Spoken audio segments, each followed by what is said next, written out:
Mungkin kita akan mulai acara pada pagi hari ini.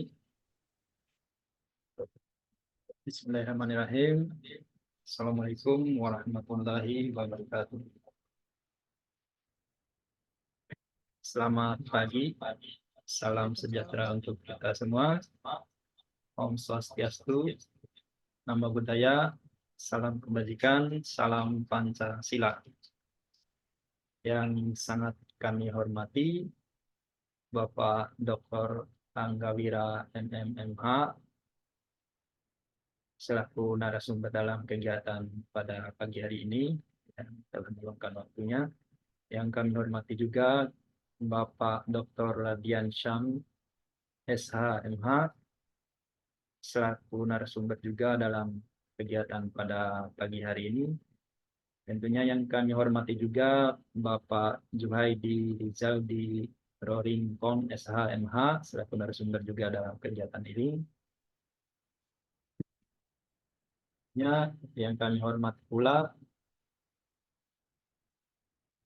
segenap seluruh panitia yang menyiapkan segala sesuatu terkait kegiatan ini. Yang kami hormati juga kepada seluruh Bapak, Ibu, rekan-rekan peserta webinar pada siang hari ini. Izinkan saya, Jamil, selaku moderator dalam kegiatan ini.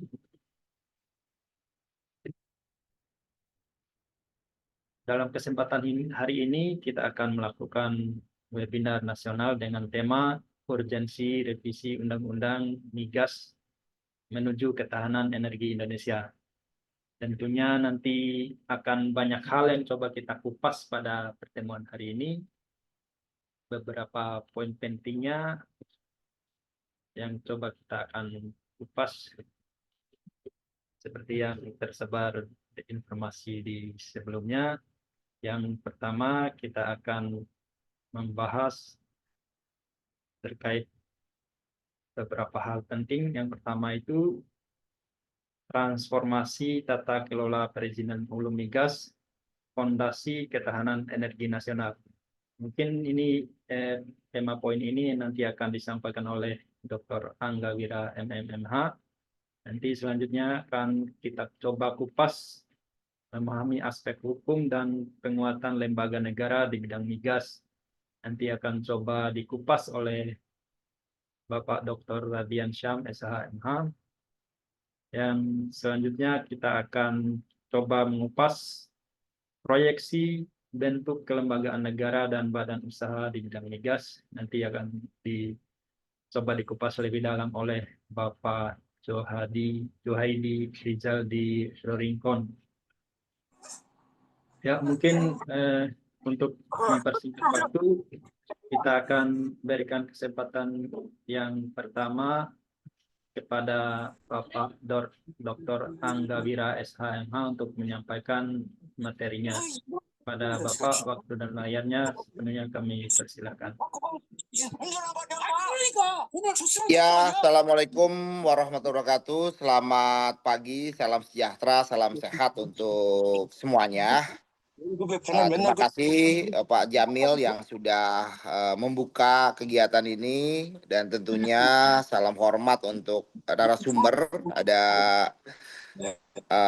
Adinda Rizaldi dan juga ada Dr. Radian Sam yang juga akan memberikan beberapa poin ya terkait apa yang sudah disampaikan oleh moderator selaku pengantar.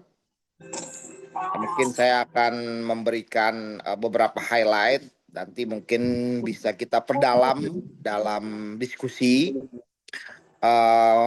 Minta tolong panitia mungkin bisa disampaikan slide saya untuk ditampilkan. Pertama kita ketahui bersama di pemerintahan kita yang baru saat sekarang ini, Presiden kita Pak Prabowo berulang kali menyampaikan perihal mengenai ketahanan energi. Karena kita lihat memang di tengah dinamika global saat sekarang ini, penting kita memiliki suatu ketahanan energi. Karena kalau kita tidak memiliki suatu ketahanan energi, ini kita dianggap sebagai negara yang lemah. Dan kalau kita lihat memang dari sisi dari sisi lainnya, negara itu dianggap sebagai negara maju ketika memang memiliki suatu konsumsi energi yang besar. Energi juga, ketersediaan energi ini menjadi salah satu daya tarik ya untuk berbagai macam investasi untuk bisa masuk, menanamkan modalnya, dan membuka lapangan pekerjaan. Dan kalau kita lihat sendiri memang di samping energi berbasis fosil, minyak, gas, dan batu bara, Indonesia kaya akan sumber energi lain, energi baru terbarukan. Kita kaya akan panas bumi, kita akan kaya akan sumber air, begitu juga kita juga sebagai negara tropis pastinya dari waktu ke waktu matahari terus bersinar, artinya potensi pengembangan solar panel juga menjadi sangat menjadi sangat baik juga gitu, energi solar panel, lalu energi berbasis angin misalnya. Di beberapa tempat kita punya source tenaga bayu atau tenaga angin yang cukup baik. Dan kita juga secara kenegaraan gitu sudah ikut ambil bagian dalam komitmen untuk bagaimana kita mengatasi perubahan iklim, dalam hal ini menjadi negara dengan net zero emission di tahun 2060. Tentunya langkah-langkah untuk mengoptimalkan energi baru terbarukan itu menjadi salah satu hal yang penting kita lakukan juga. Nah, namun di sisi lain, saya ingin menyampaikan kepada peserta, terkadang ada mispersepsi di publik kita yang melihat bahwasannya dengan kita mengutamakan energi baru terbarukan, kita meninggalkan energi fosil. Memang kita harapkan di sisi bauran energi fosil lambat laun akan kita tekan pertumbuhannya. Tapi kalau kita lihat dari data dari tahun ke tahun, konsumsi energi fosil atau konsumsi minyak dan gas kita naik, walaupun tidak terlalu signifikan ya kalau kita lihat grafisnya. Kita di era tahun 90-an adalah negara eksportir minyak. Kita menjadi anggota OPEC. Pada waktu itu di era kejayaan kita, artinya di era produksi pada waktu itu di tahun 90-an kita sempat menjadi negara eksportir dengan total produksi kurang lebih sekitar 1,6 juta barrel per hari. Dan konsumsi kita pada waktu itu hanya di kisaran 500.000 sampai 600.000 barrel per hari. Artinya terjadi surplus yang mengakibatkan kita menjadi negara eksportir. Tapi dengan perkembangan waktu, pertambahan jumlah penduduk, industrialisasi yang terjadi, konsumsi daripada minyak dan gas kita ya makin lama makin tinggi. Dan kalau kita lihat dari data yang ada, konsumsi minyak kita memang saat sekarang ini kurang lebih per day itu di kisaran 1,6 juta barrel. Dan produksi kita hanya di kisaran 600 ribuan barrel. Artinya terdapat defisit sekitar 1 juta barrel. Nah, ini yang memang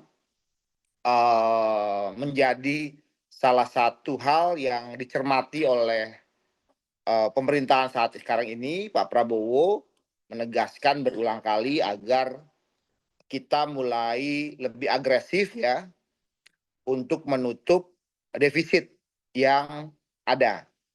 Di samping kita juga melakukan impor minyak ya, kita juga melakukan impor LPG ya.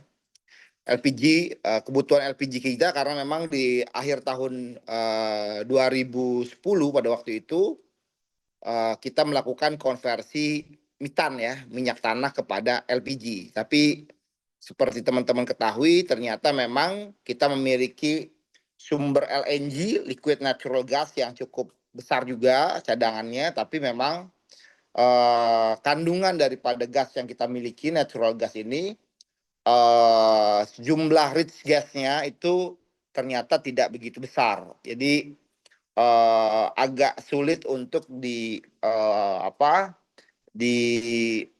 kompres atau digunakan untuk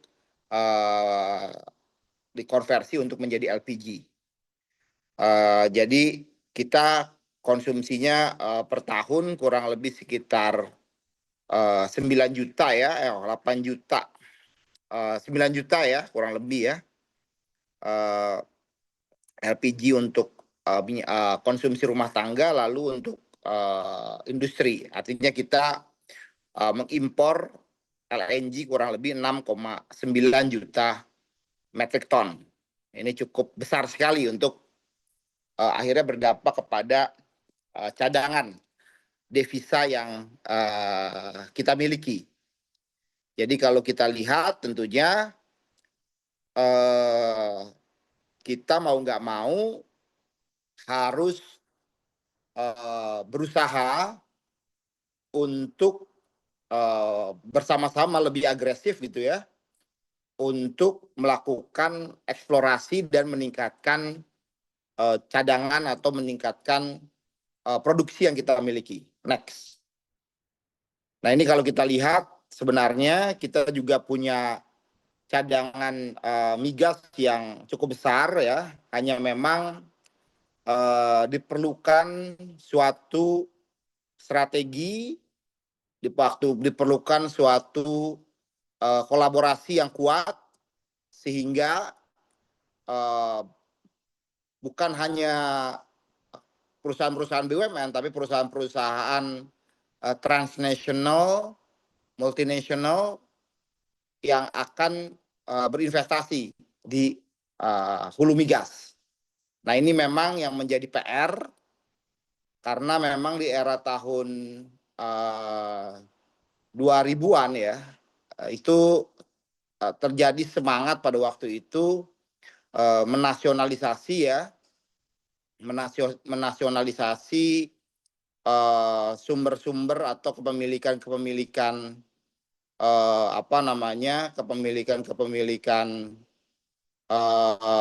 asing ya pada waktu itu, dan meminta perusahaan nasional seperti Pertamina untuk mengelola. Tapi ternyata setelah sekian lama tidak bisa optimal pengelolaannya. Nah, karena itu saya rasa sekarang penting kita untuk melakukan sebuah inisiatif ya, untuk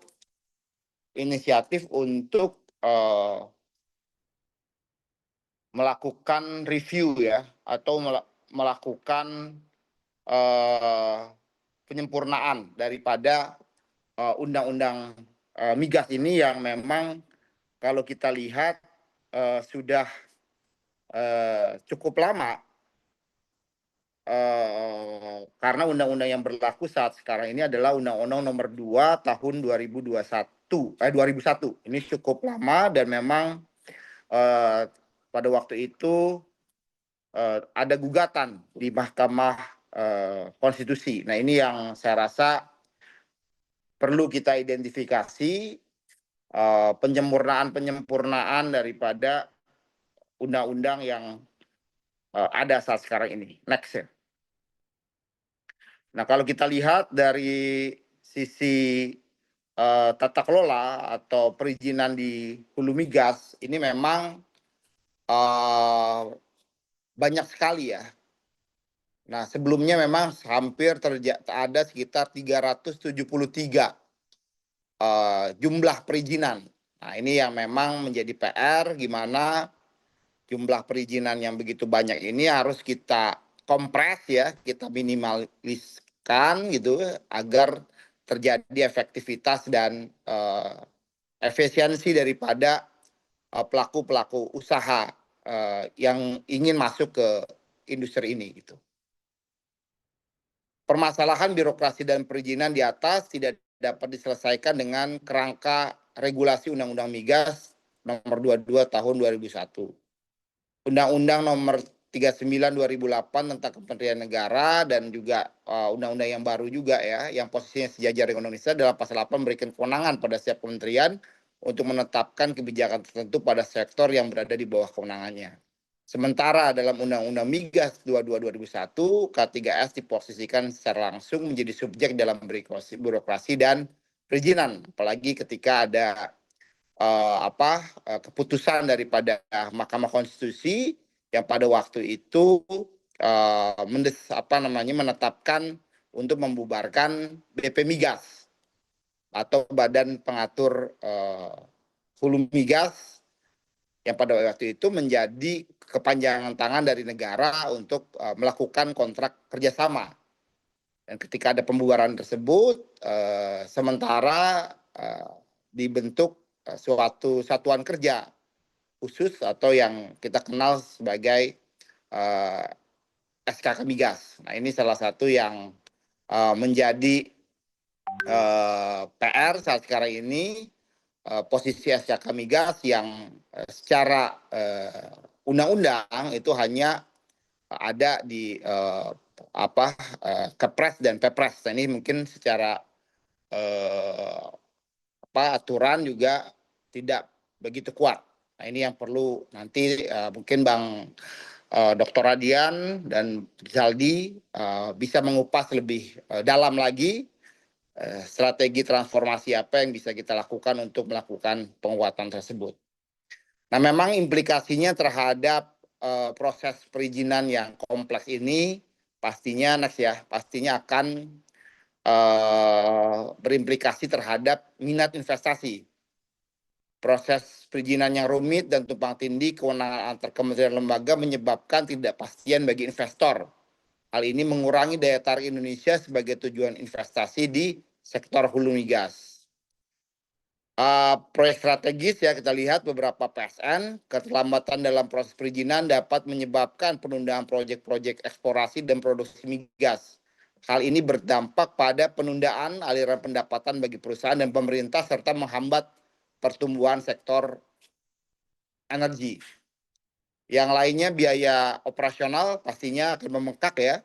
Proses perizinan yang panjang dan birokratis meningkatkan biaya operasional bagi perusahaan migas. Yang sebenarnya kalau kita lihat secara konseptual sebenarnya K3S atau perusahaan di hulu migas ini sifatnya hanya sebagai kontraktor dan tetap pemilik wilayahnya adalah negara dalam hal ini. Sebenarnya harusnya memang soal-soal perizinan K3S ini tinggal terima beres ya, masuk berinvestasi bekerja gitu, sedangkan persoalan-persoalan dukungan lainnya diselesaikan atau dioptimalkan oleh pemerintah gitu. Yang lainnya tentunya ada menimbulkan ketidakpastian hukum, ketidakjelasan dalam proses perizinan menciptakan ketidakpastian hukum. Investor cenderung menghindari lingkungan investasi yang tidak stabil yang pada akhirnya dapat mengalihkan investasi ke negara lain dengan regulasi yang lebih jelas dan konsisten. Ini salah satu memang tantangan. Yang lainnya secara keekonomian ya, investasi di hulu migas ini memiliki efek berganda terhadap perekonomian seperti penciptaan lapangan kerja, peningkatan pendapatan negara, dan perbaikan neraca perdagangan. Hambatan dalam perizinan mengakibatkan berkurang investasi yang pada gilirannya mengurangi kontribusi sektor ini terhadap keekonomian nasional. Next ya. Nah ini kalau kita lihat lebih daripada 60 blok migas yang sudah siap ditawarkan dan sudah offering juga, dan tentunya ini harus didukung oleh regulasi yang tepat atau perizinan yang tepat sehingga blok-blok migas yang sudah ditawarkan dapat mendapatkan investor yang tepat, investor yang siap berinvestasi. Next selanjutnya, secara lain Indonesia juga memiliki potensi untuk carbon capture storage ya. Nah kita lihat CCS dan CCUS cukup besar yang kita miliki, ini kita bisa menjadi salah satu potensi pendapatan negara juga. Indonesia diestimasikan mempunyai 600 gigaton reservoir migas onshore dan offshore yang tentunya ini bisa dioptimalkan. Nah, saya rasa hal-hal ini yang tentunya membutuhkan suatu sinergi dan kolaborasi dan tentunya regulasi yang tepat. Udah hampir 20 tahun undang-undang migas ini, lebih dari 20 tahun, dan tentunya perlu berbagai macam penyesuaian, terutama mengcapture potensi-potensi, mengcapture juga kompetisi-kompetisi yang ada di berbagai negara sehingga kita tetap menjadi suatu negara yang menarik untuk investasi masuk. Saya rasa itu Mas Jamal yang bisa saya sampaikan sebagai pengantar. Selebihnya nanti kita bisa berdiskusi dan nanti mungkin ada penjelasan daripada teman-teman yang lain kita bisa tambahkan. Makasih. Ya, terima kasih atas pemaparan yang sangat luar biasa dari Bapak Dr. Tentunya ini sangat menambah wawasan kita semua yang hadir dalam kegiatan ini. Terutama ini Dr. Angga Wira ini kan sudah lama berkecimpung di dunia migas ini. Ya mungkin mohon izin mungkin Pak Angga. Ya. Apakah ini nanti bisa ikut sampai selesai atau Bisa, gimana? Pak, bisa. Oh, Kita ikut. Saya mau monitor. ya, Ya, siap. saya monitor nanti kalau ada atau kalau mau ada pertanyaan juga boleh atau nanti sekalian juga nggak apa-apa. Ya, silakan aja. Ya, biar nanti sekalian mungkin kalau bisa. Oke. Makasih. Selesai. Ya. Siap. Makasih. Ya, terima kasih sekali lagi kami ucapkan kepada Bapak Dr. Angga Wira. Mungkin selanjutnya kami berikan kesempatan kepada Bapak Radiansyah SHMH untuk menyampaikan paparannya. Kepada Bapak Radian, waktu dan layarnya kami persilakan. Monggo, Pak. Iya, selamat pagi Mas Jamal. Mas Jamal izin saya kebetulan kan lagi di jalan ini ada acara IPLAM outbound. Jadi mungkin kalau boleh saya di akhir mungkin bisa Pak Juhaidi dulu. Oh, Karena iya. saya sebentar lagi sampai ini. Karena nggak enak nanti kalau misalkan bicara sambil di jalan ini. Oh iya. Mohon izin Pak Jamal. Pak Jamal. Oh iya, siap. Terima kasih, Pak. Baik, makasih. Ya, mungkin karena ada Pak Radian masih ada di jalan, mungkin mohon berkenan kepada Bapak Juhaidi Rizaldi Roringkong untuk memberikan pemaparan terlebih dahulu. Pada Bapak Juhaidi, waktu layarnya sebenarnya kami persilakan. Monggo, Pak. Oke, baik, terima kasih Bang Jamil. Tentunya sebenarnya urutannya paling junior paling belakang, cuma ini karena dipaksa oleh Prof. Radian ya kita manut, dan pasti aku hanya sebatas pengantar, nanti dilengkapi oleh Prof. Radian yang Maaf, izin Dinda. Karena yang lagi kami di jalan ini hormati, kebetulan. siap Prof. Yang kami hormati Kakanda Dr. Angga Wira, teman-teman, Pak Dr. Anggawira ini lengkap jabatannya. Di HIPMI beliau Sekretaris Jenderal, di Aspemindo, di pengusaha migas, di pengusaha batubara beliau Ketua Umum. Kemudian di Kementerian SDM beliau tenaga ahli menteri. Di SK Migas juga beliau ada sebagai tenaga ahli Komwas. Jadi sangat komprehensif sudah dipaparkan oleh Pak Dr. Anggawira tadi. Jadi berbagai aspek yang sudah dipaparkan sebagai sama Pak Dr. Anggawira tadi, sehingga kita hanya melengkapi saja dari aspek kelembagaan maupun regulasi hukum. Mungkin izin saya share screen ya, Bang Jamil ya. Ya, siap, Pak. Oke, ini udah kelihatan? Ya, sudah terlihat. Oke. Oke, baik. Assalamualaikum warahmatullahi wabarakatuh kepada Bapak Ibu semua, teman-teman, moderator, Bang Jamil, para narasumber. Kami dari ILDES, Bang Jamil, Indonesia Law and Democracy Study, lembaga kami ini eh, tepat berusia 1 tahun ya. Tahun lalu kita bentuk karena ada berbagai isu ketatanegaraan dan demokrasi. Kami bentuk lembaga ini sehingga kami fokus kepada isu-isu ketatanegaraan, kelembagaan negara maupun isu-isu pemilu ataupun isu-isu konstitusional lainnya. Kali ini kita ingin berbicara perihal dengan kelembagaan atau kita kalau dari kami ya dari ILDES, judul kami adalah mencari bentuk ideal kelembagaan negara dan badan usaha di bidang migas.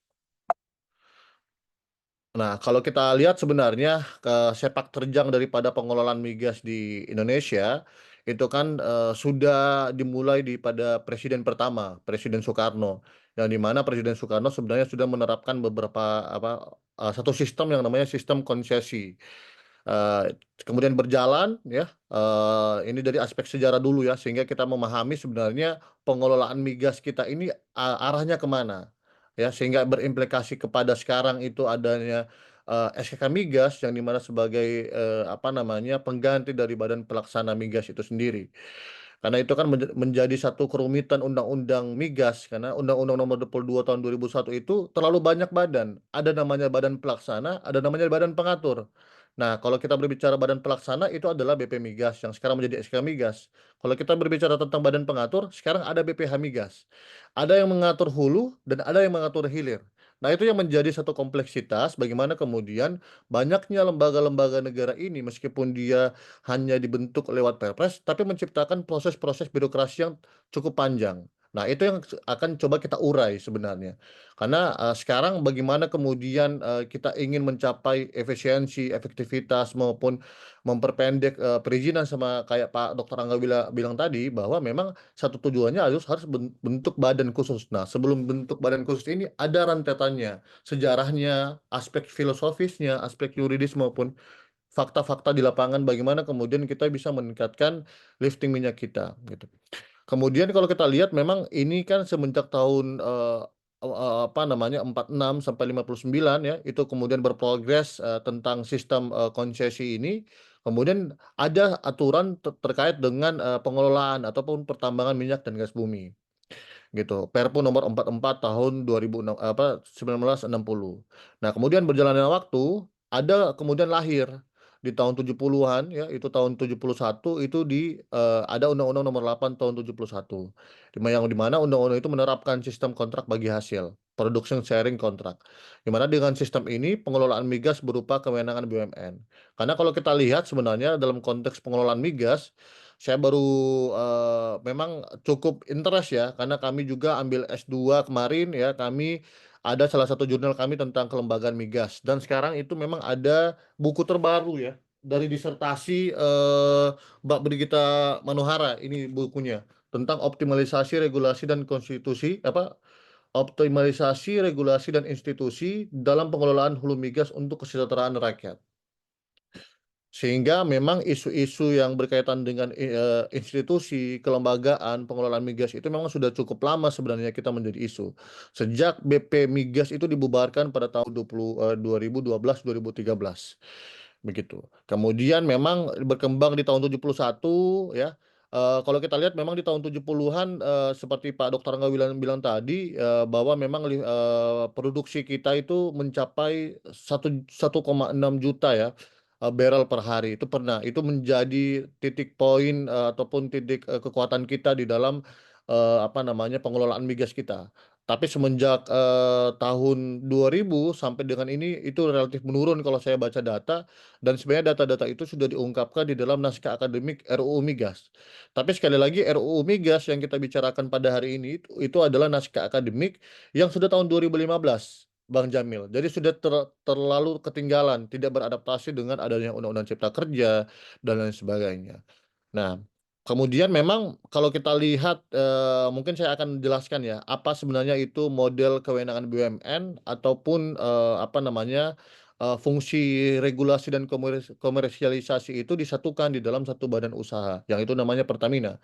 Sehingga Pertamina itu kan dibentuk oleh undang-undang. Nah, sehingga Pertamina ini adalah kekhususan, dia bukan hanya BUMN sembarangan. Nah, itu loh istilahnya. Tapi dengan adanya gagasan Pak Prabowo ini ada dana antara yang akan menarik Pertamina sebagai apa namanya bagian dari dana antara. Nah, ini harus kita ramu. Kita harus kita teliti benar-benar bagaimana kemudian relasi kelembagaan antara kelembagaan satu dengan kelembagaan yang lain. Bagaimana ketika misalnya Pertamina sudah ditarik ke dana antara, kita bentuk badan khusus atau BUMN khusus. Nah, ya kan karena di dalam RUU harus dibentuk badan usaha khusus namanya. Nah, di dalam buku Mbak Brigita Manohara dan beberapa jurnal-jurnal terbaru itu diamanatkan gagasannya adalah badan khusus, bukan badan usaha. Karena dalam putusan MK nomor 36 tahun 2012 itu memang dia mengamanatkan negara bisa langsung untuk berkontrak dengan apa namanya K3S melalui badan usaha yang dibentuk oleh negara, ataupun badan usaha itu yang diamanatkan lewat undang-undang untuk melakukan kontrak bersama dengan K3S. Nah, itu kan diamanatkan di dalam putusan MK sehingga BP Migas itu dibubarkan. Nah, sehingga memang ada beberapa fungsi sebenarnya yang menjadi titik tolak dalam pengelolaan sistem migas itu sendiri, Bang Jamil, adalah fungsi pembuatan kebijakan, fungsi regulasi, dan fungsi komersialisasi. Nah, fungsi ini kalau di dalam konteks apa namanya pengelolaan migas itu ada namanya sistem 2 kaki maupun sistem 3 kaki. Nah, itu yang akan kita jelaskan dalam slide-slide berikutnya. Kalau kita berbicara tentang tahun 71, itu kita menggunakan sistem 2 kaki, menitik beratkan terhadap fungsi regulasi maupun komersial itu kepada Pertamina. Sehingga Kementerian SDM pada tahun 70-an itu sebagai fungsi pembuat kebijakan saja. Tapi untuk mengatur regulasi dan lain sebagainya, kemudian komersialisasi, entitas usaha dan sebagainya itu adalah PT Pertamina. Karena itu didamatkan oleh undang-undang Pertamina itu sendiri.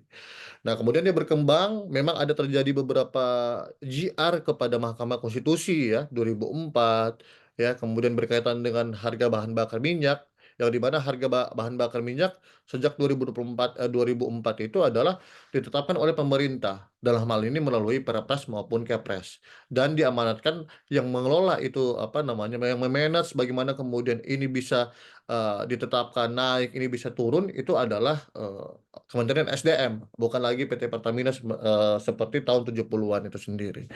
Perkembangan zaman ya tahun 2012, 2013 seperti Pak Dr. Angga bilang tadi bahwa memang ada putusan MK nomor 36 tahun 2012. Nah, itu menjadi cikal bakal bagaimana SKK Migas itu lahir, BP Migas itu dikebiri oleh MK, dinyatakan bahwa dia tidak mengimplementasikan apa sebenarnya yang dimaksud sebagai penguasaan negara dalam konteks pasal 33. Karena kalau kita berbicara tentang Pigas itu kita landasan konstitusionalnya adalah pasal 33 Undang-Undang Dasar atau konstitusi kita. Nah, ini mungkin kalau kita lihat ya di dalam hubungan fungsi pemerintah dan non pemerintahan dalam penguasaan migas nasional ya. Ini masih ada BP Migas ya. Ini ada data dia semenjak 2001. Inilah cara kerja, kemudian bagaimana hubungan antara fungsi pembuat kebijakan, fungsi regulasi, kemudian fungsi komersial. Itu menjadi sistemnya lebih condong kepada sistem 3 kaki kalau kita lihat semenjak Undang-Undang Migas. Dan sekarang pun kita memang menitik beratkan kita terpisah.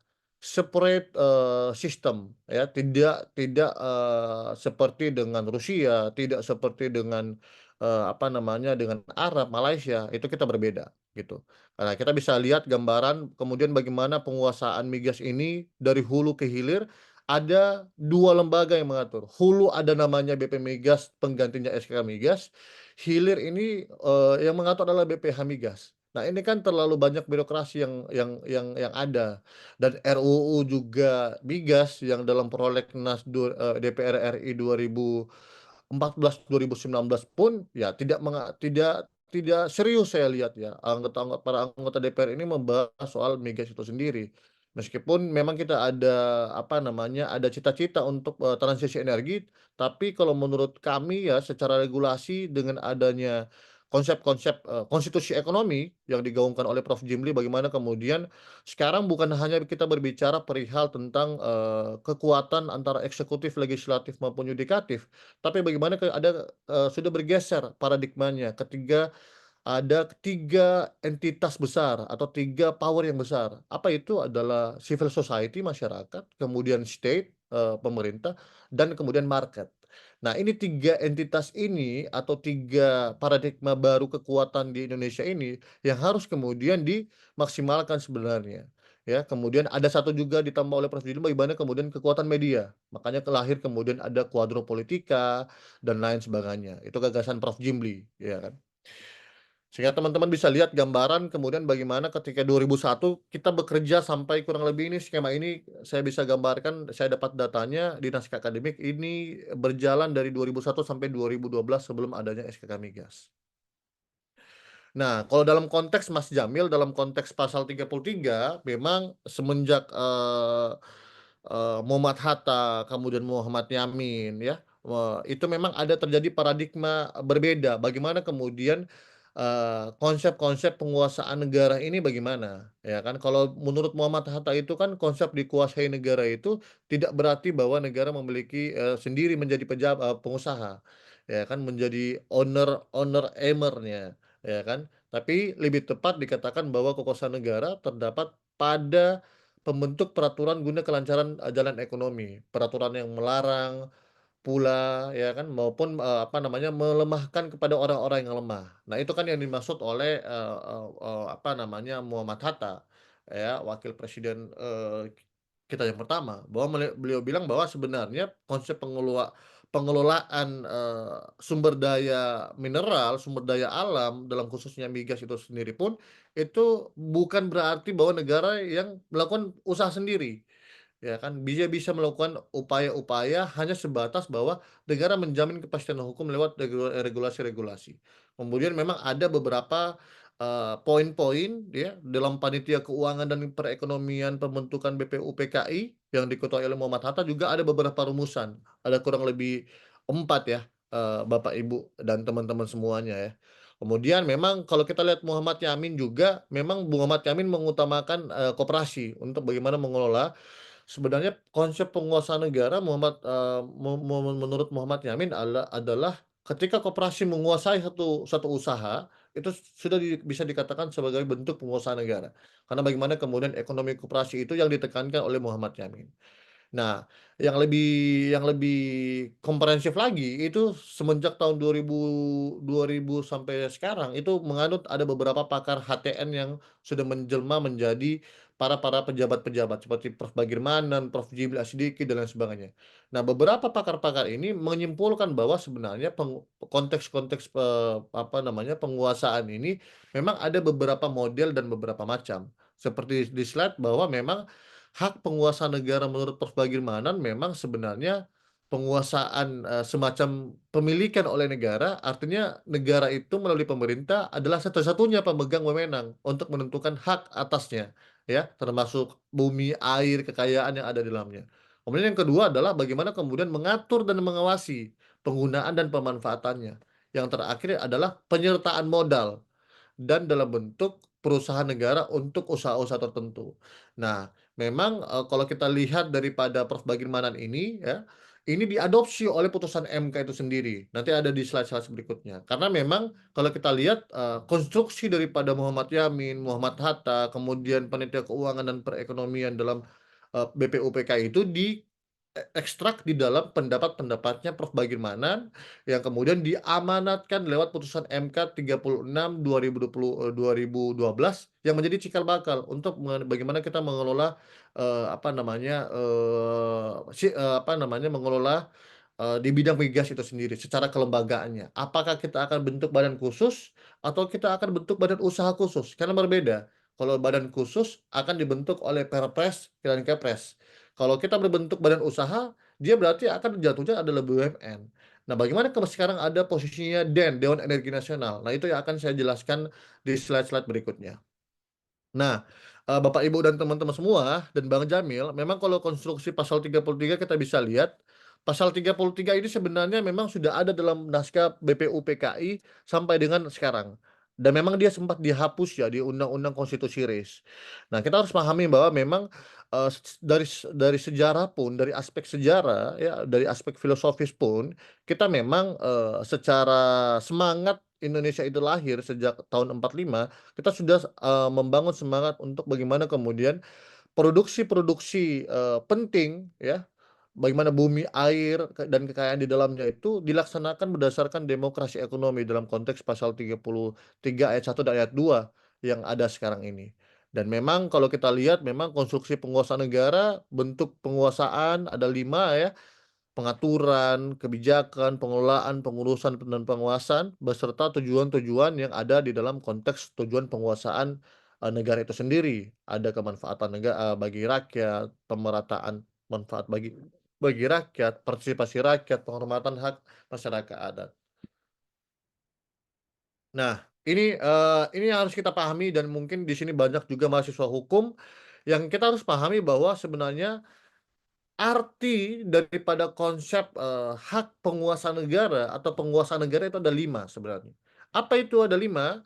Di dalam putusan MK 1 nomor 21, nomor 22 tahun 2003 ada 3 putusan MK yang mengamanatkan, mengambil kesimpulan dan diadopsi dalam berbagai literatur dari 2003 sampai dengan sekarang, mengamanatkan bahwa konsep penguasaan negara itu ada 5.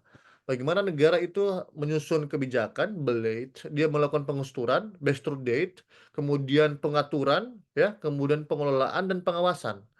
Nah, dalam konteks 5 ini, mana saja yang diatur oleh Kementerian SDM, mana saja yang diatur oleh yang secara existing ya, maksudnya yang secara saat ini berlangsung, mana saja yang diamini atau dilaksanakan oleh SK Migas, mana saja yang dilakukan oleh Dewan Energi Nasional atau DEN yang diketuai oleh Presiden dan lain sebagainya.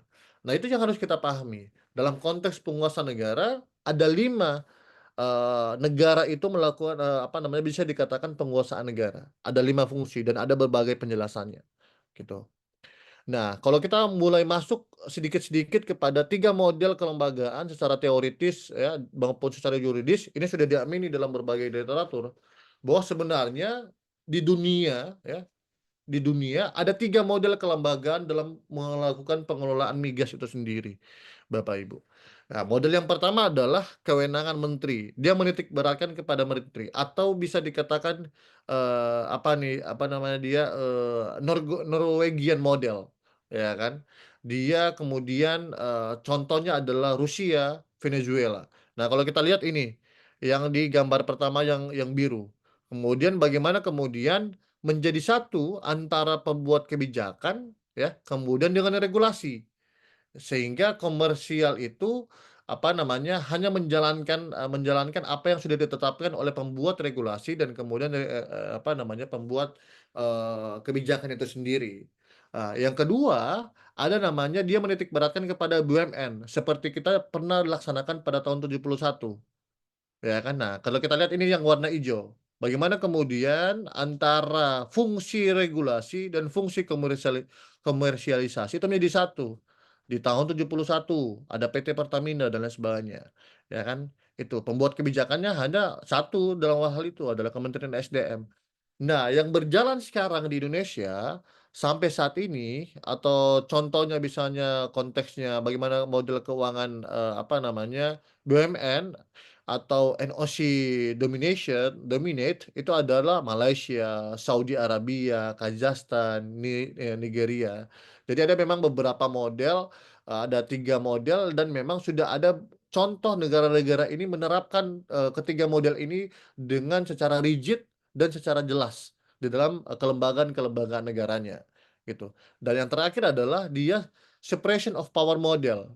Nah, atau bisa dikatakan apa namanya, sistem 3 kaki secara terpisah. Nah, ini nah kalau kita melihat ada memang kalau di dalam kita melihat secara fungsi ada 2.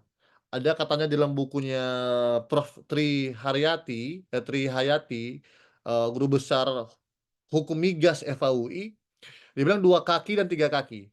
Nah, yang ministry ini kalau teman-teman lihat yang ministry yang biru dan yang hijau itu dikatakan 2 kaki. Karena kenapa? Karena ada 2 fungsi yang melekat. Nah, sehingga yang separation ini adalah menjadi 3 kaki. Tapi yang membedakan antara NOC dominate maupun, ministry dominate ini adalah, apa namanya, satu condong kepada identitas komersial, satu condong kepada pembuat kebijakan. Nah, itu ada pembedaan-pembedaan yang mendasar bagaimana kemudian 3 model kelembagaan ini kita sudah apa namanya, kita kurang lebih 2 yang sudah pernah kita terapkan di Indonesia adalah separation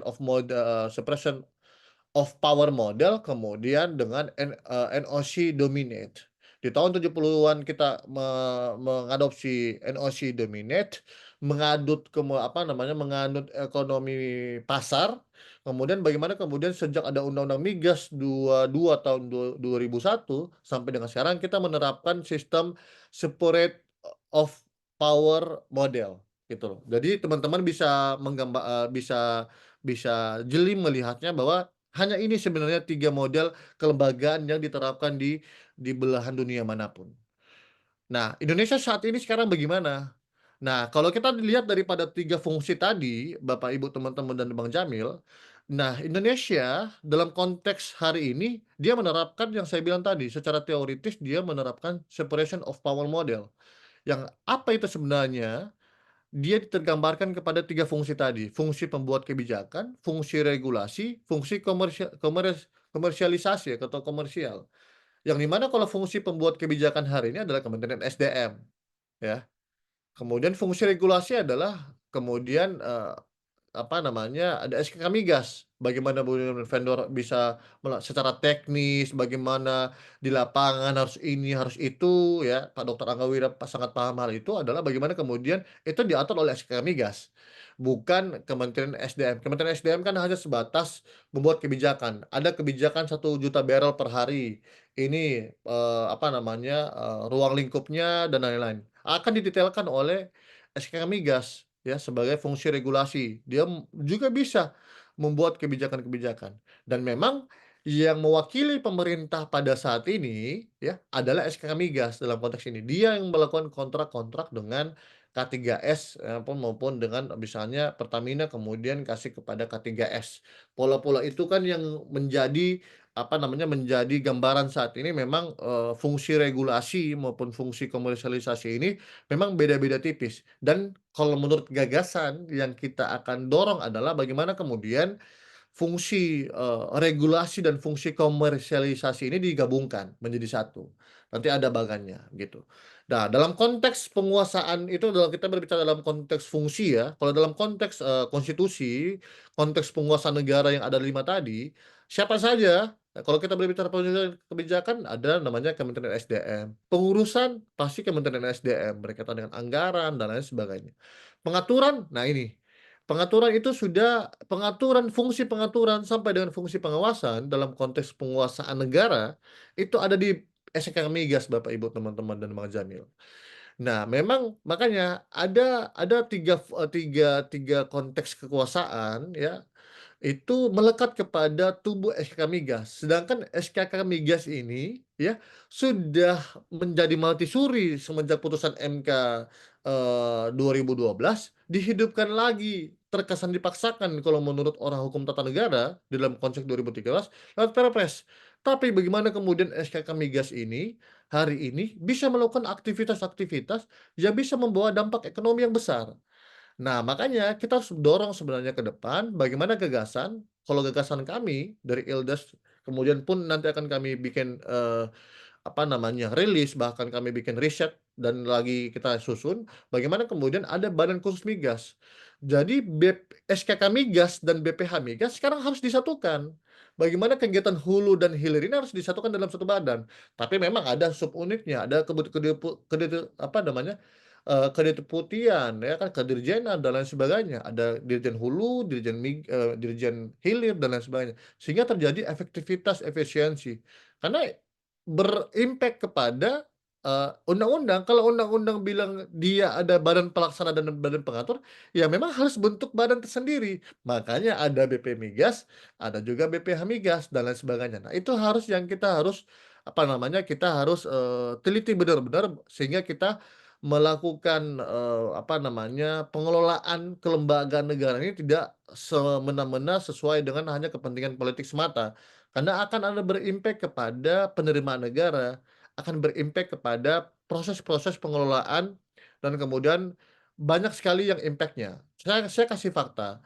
Dalam naskah akademik di tahun 2015 itu, jumlah undang-undang RUU Migas yang berkesinambungan itu ada 16 undang-undang. Dari undang-undang pajak, undang-undang pemerintah daerah, undang-undang perseroan terbatas, berbagai undang-undang, ada jumlah 16. Nah, bagaimana sekarang dengan ada undang-undang cipta kerja? Itu lagi kompleks lagi. Bagaimana kemudian ada sistem OESS dan lain sebagainya.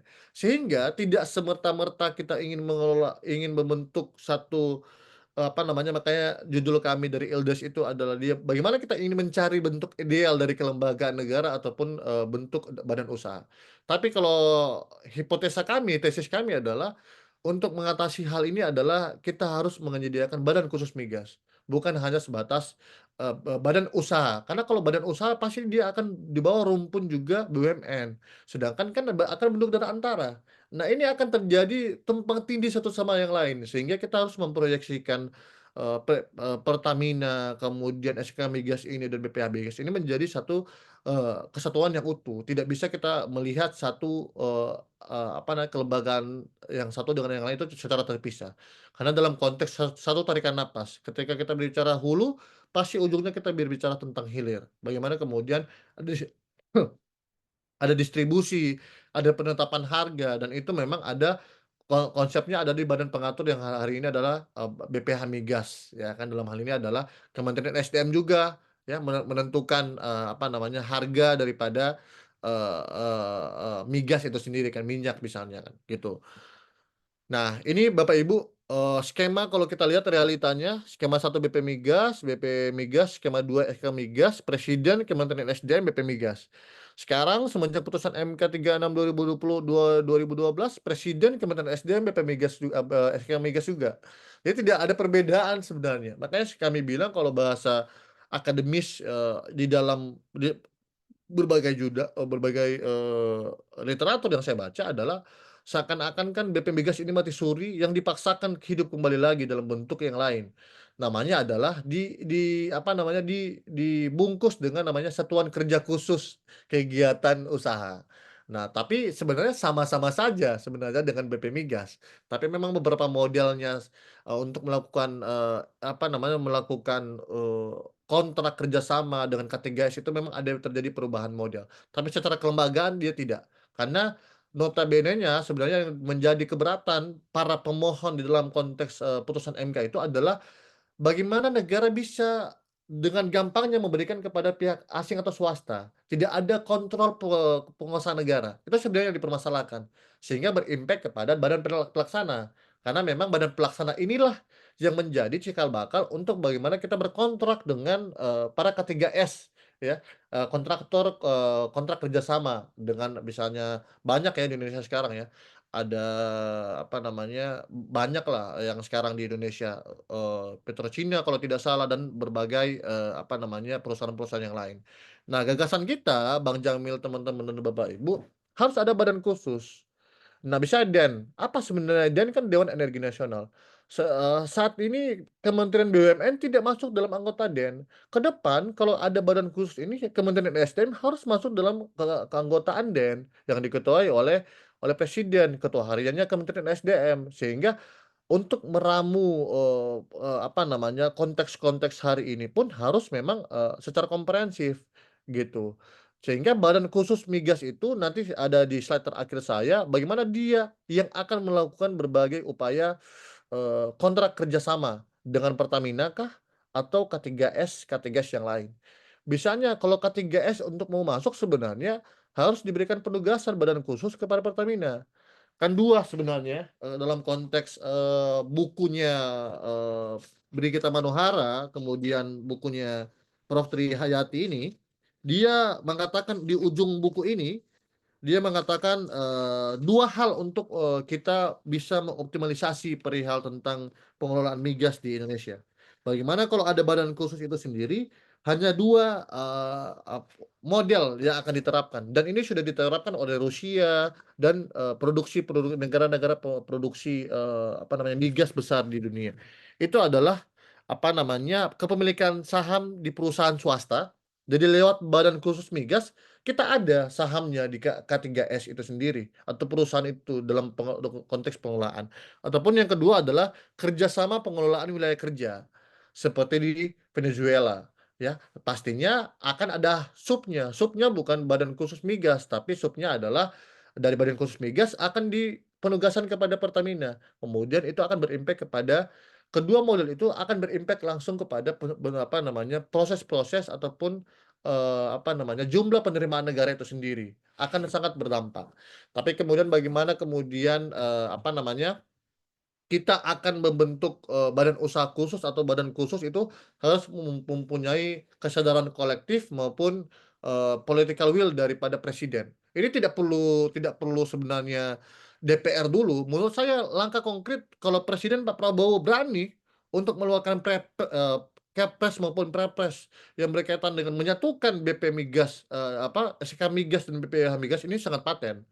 Dimulai dari situ, kemudian presiden baru menyelesaikan perihal dengan proses legislasi.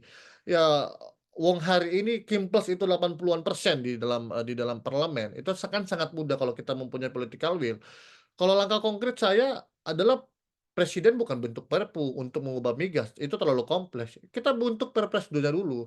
Jadi Perpres tidak harus berlaku sekarang juga Perpresnya atau Kepresnya. Kita bentuk pelan-pelan. Ada tim kajian, yang penting Perpresnya sudah jadi dulu. Tim kajian dan lain-lain, ada modelnya, baru Perpres SKK Migas kemudian SKK BPH Migas dicabut. Dimulai badan baru, dimulai kemudian disodorkan kepada DPR. Oh, ini format kelembagaan dan lain sebagainya.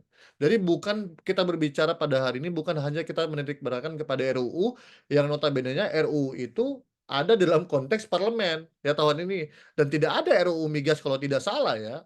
Koreksi izin Pak Dr. Angga Wira maupun Prof. Radian kalau ada RUU migas di dalam konteks Prolegnas 2024-2029 gitu. Nah, memang kalau urgensi badan usaha khusus memang di dalam konteks Mahkamah Konstitusi mengamanatkan memang dia condong kepada dia membuka dua model, badan usaha khusus atau badan khusus. Badan khusus pasti lembaga pemerintahan, lembaga pemerintah non kementerian itu. Tapi dia tidak setara dengan kementerian. Dia beda. Dia hanya sebatas badan-badan yang memang bertanggung jawab secara langsung kepada presiden. Misalnya kalau dalam konteks penegakan hukum banyak badannya. Ada BNN dan lain BNPT dan lain-lain. Fungsi koordinasinya kan kalau BNN kan ada kepolisian, kejaksaan. Nah, ini halnya sama seperti itu. Tapi kalau kita ingin menaikkan derajatnya badan khusus ada juga polanya. Karena kenapa? Di dalam putusan MK ujungnya adalah semakin banyak lembaga yang terlibat memiliki kewenangan untuk mengintervensi badan usaha tersebut, maka harapan untuk dapat membentuk suatu institusi yang ringkas birokrasi semakin sulit terwujud. Nah itu, ringkas birokrasi ini kan yang kita bicara perizinan, ada 373 kalau tidak salah yang dipaparkan oleh Pak Dr. Angga Wira tadi. Sehingga ini yang kita harus menjadi PR kita bersama ke depan. Nah ini lembaga ideal menurut kami ya, kami sejalan dengan Prof. Tri, Brigita Manohara dan lain sebagainya. Badan khusus migas, ya badan khusus migas adalah suatu badan yang dibentuk untuk melakukan pengaturan, pengelolaan, pengawasan, ya kemudian kegiatan hulu. Jadi dari kelima konteks penguasaan negara, ya 4 itu dikuasai oleh badan khusus, ya dari pengurusan sampai dengan pengawasan. Kalau berkaitan dengan pembuat kebijakan pasti ada Kementerian SDM. Tapi keempat dari konteks pengurusan sampai dengan konteks pengawasan, fungsi komunikasi itu adalah di Badan Khusus Migas. Nah, itu harapan kita bersama. Nah, memang kalau dalam konteks kalau kita akan bentuk badan khusus, ini juga diamanatkan dalam disertasi Mbak Brigita Manohara dan jurnalnya Prof. Tri Hayati, memang harus diamanatkan dalam Undang-Undang Migas. Nah, harus dimasukkan dalam pasal kelembagaan. Kalau di RUU di dalam Undang-Undang Migas kalau tidak salah ya pasal 10-an ke atas dia ya. Jadi pemerintah ayat satunya harus berbunyi begini, kurang lebih. Pemerintah pusat sebagai pemegang kuasa pertambangan minyak dan gas bumi memberikan kuasa kepada usaha pertambangan kepada badan usaha khusus. Nah, kegiatan usaha minyak dan gas bumi sebagaimana ayat 1 dilaksanakan oleh Badan Khusus Migas itu sendiri. Nah, apa sebenarnya dalam konteks tertentu berkaitan dengan kontrak kerjasama? Nah, dia kalau kita diamanatkan dalam konteks undang-undang itu harus dia bicara kurang lebih begini. Ayat satunya kegiatan usaha hulu migas dan hulu minyak dan gas bumi sebagaimana diatur dalam pasal di atas dilaksanakan oleh Badan Khusus Migas sebagaimana pemegang kuasa usaha pertambangan baik secara mandiri ataupun melalui kontrak kerjasama. Kalau dia secara mandiri kan kita sudah tahu ada namanya Pertamina dan lain sebagainya. Nah, melalui kontrak kontrak kerjasama yang dimaksud ada 3 dan itu juga diamanatkan oleh Undang-Undang Migas tapi tidak fleksibel. Nah, ini ada 3 nomenklatur bentuk kontrak yang lain.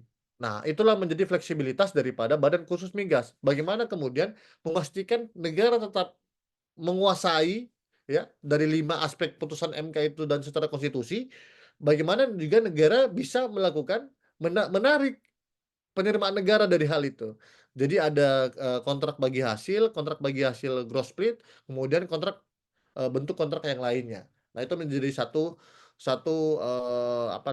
diskursus juga bagi kita semua. Nah, ini mungkin sekilas tugas, fungsi, dan wewenang Badan Khusus Migas, diamanatkan juga beberapa jurnal terbaru. Nah, ini yang saya bilang, 2 lembaga nanti akan bersinggungan dan memang dan antara ini kan bukan cuma soal migas juga, soal bidang-bidang yang lain juga kan akan bermasalah ke depannya.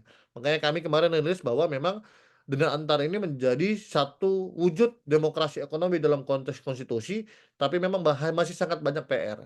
Karena dana antara, kalau kita bicara sedikit dana antara, ini di dalam Undang-Undang Cipta Kerja sudah ada sebenarnya, Badan Pengelolaan Investasi. Sekarang ada namanya lembaga INA, ya, Indonesian Nationality Investment Authority, ya kan?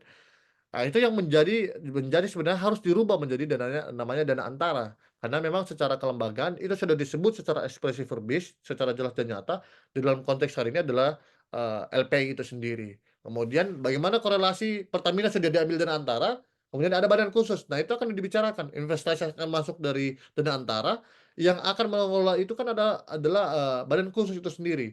Badan khusus akan berkoordinasi langsung dengan Pertamina. Itu akan terjadi kesinambungan dan pemahaman yang sama dalam konteks hari ini, ya. Ketika harga BBM penentuan dan lain sebagainya, Menteri Pak Bahlil itu kan di belakangnya ada Dirut Pertamina dan lain sebagainya. Karena memang Pertamina ini adalah bisa dikatakan adalah lembaga publik. Ya, seperti dengan Kadin dan beberapa lembaga-lembaga yang lain yang diamanatkan dalam konteks putusan MK itu sendiri, gitu loh, Mas Jamil. Mungkin itu yang dapat kami sampaikan, memang sangat begitu kompleks ternyata, tidak segampang yang saya bayangkan. Memang setelah saya riset-riset kecil-kecilan, memang impact daripada kelembagaan negara itu, jadi kalau kita bentuk badan usaha khusus itu tidak kalau menurut kami tidak relevan lagi. Karena sudah ada Pertamina dengan segala instrumen yang ada, ya. Kalau kita bentuk badan khusus untuk menyamakan SKK Migas dan BPH Migas, nah itu yang menjadi jalan terbaik. Dalam konteks kita mengimplementasi konstitusi, dalam konteks kita mempercepat tujuan-tujuan Presiden Pak Prabowo itu sendiri. Mungkin itu yang dapat kami sampaikan, Bang Jamil. Lebih dan kurangnya mohon maaf. Kalau ada yang salah-salah ya kami berserah kepada Tuhan dan mohon dikoreksi oleh teman-teman, karena bagi kami ini adalah forum ilmiah, ya, forum akademik, bagaimana kita sharing sharing apa namanya, sharing pemikiran antara satu orang dan, orang yang lain. Ini bukan saya memberikan pengetahuan, tapi saya sekedar sharing. Sebenarnya kalau kita baca di Google, kita menganalisa ini sebenarnya ada. Cuma saya yang membantu teman-teman untuk bisa mentransfer, apa namanya, knowledge ini kepada teman-teman. Mungkin itu nanti dilanjutkan oleh Prof. Radian, calon Direktur BUMN. Silakan Prof. Ya, terima kasih kami ucapkan kepada Bapak Juhaidi telah memaparkan materi yang sangat luar biasa. Ini menambah gagasan lain yang ditambahkan oleh narasumber pertama tadi, Dr. Anggawira. Ya, mungkin untuk mempersingkat waktu, untuk selanjutnya kita akan masuk pada sesi selanjutnya yang akan disampaikan oleh Bapak Dr. Radian Syam, SHMH. Ya, mungkin waktu dan layarnya sebenarnya kami persilahkan. Monggo, Pak. Baik, terima kasih Mas Jamil. Suara saya jelas ya Mas ya? Ya, jelas, Pak. Oke, baik. Terima kasih. Bismillahirrahmanirrahim. Assalamualaikum warahmatullahi wabarakatuh. Selamat pagi, salam sejahtera buat kita semua.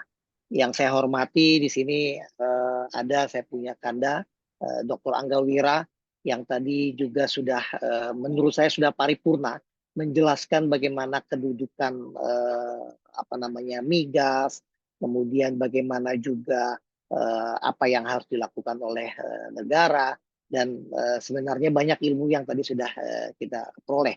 Dan kemudian yang saya hormati juga di sini, meskipun Mas Jamil adinda kita ini baru SHMH, tetapi sebenarnya ini doktor. Jadi saya menyebutnya adalah adinda Dr. Juhaidi Rizaldi. Jadi sebenarnya sudah paripurna memang. Jadi sudah tidak ada lagi banyak yang bisa saya sampaikan.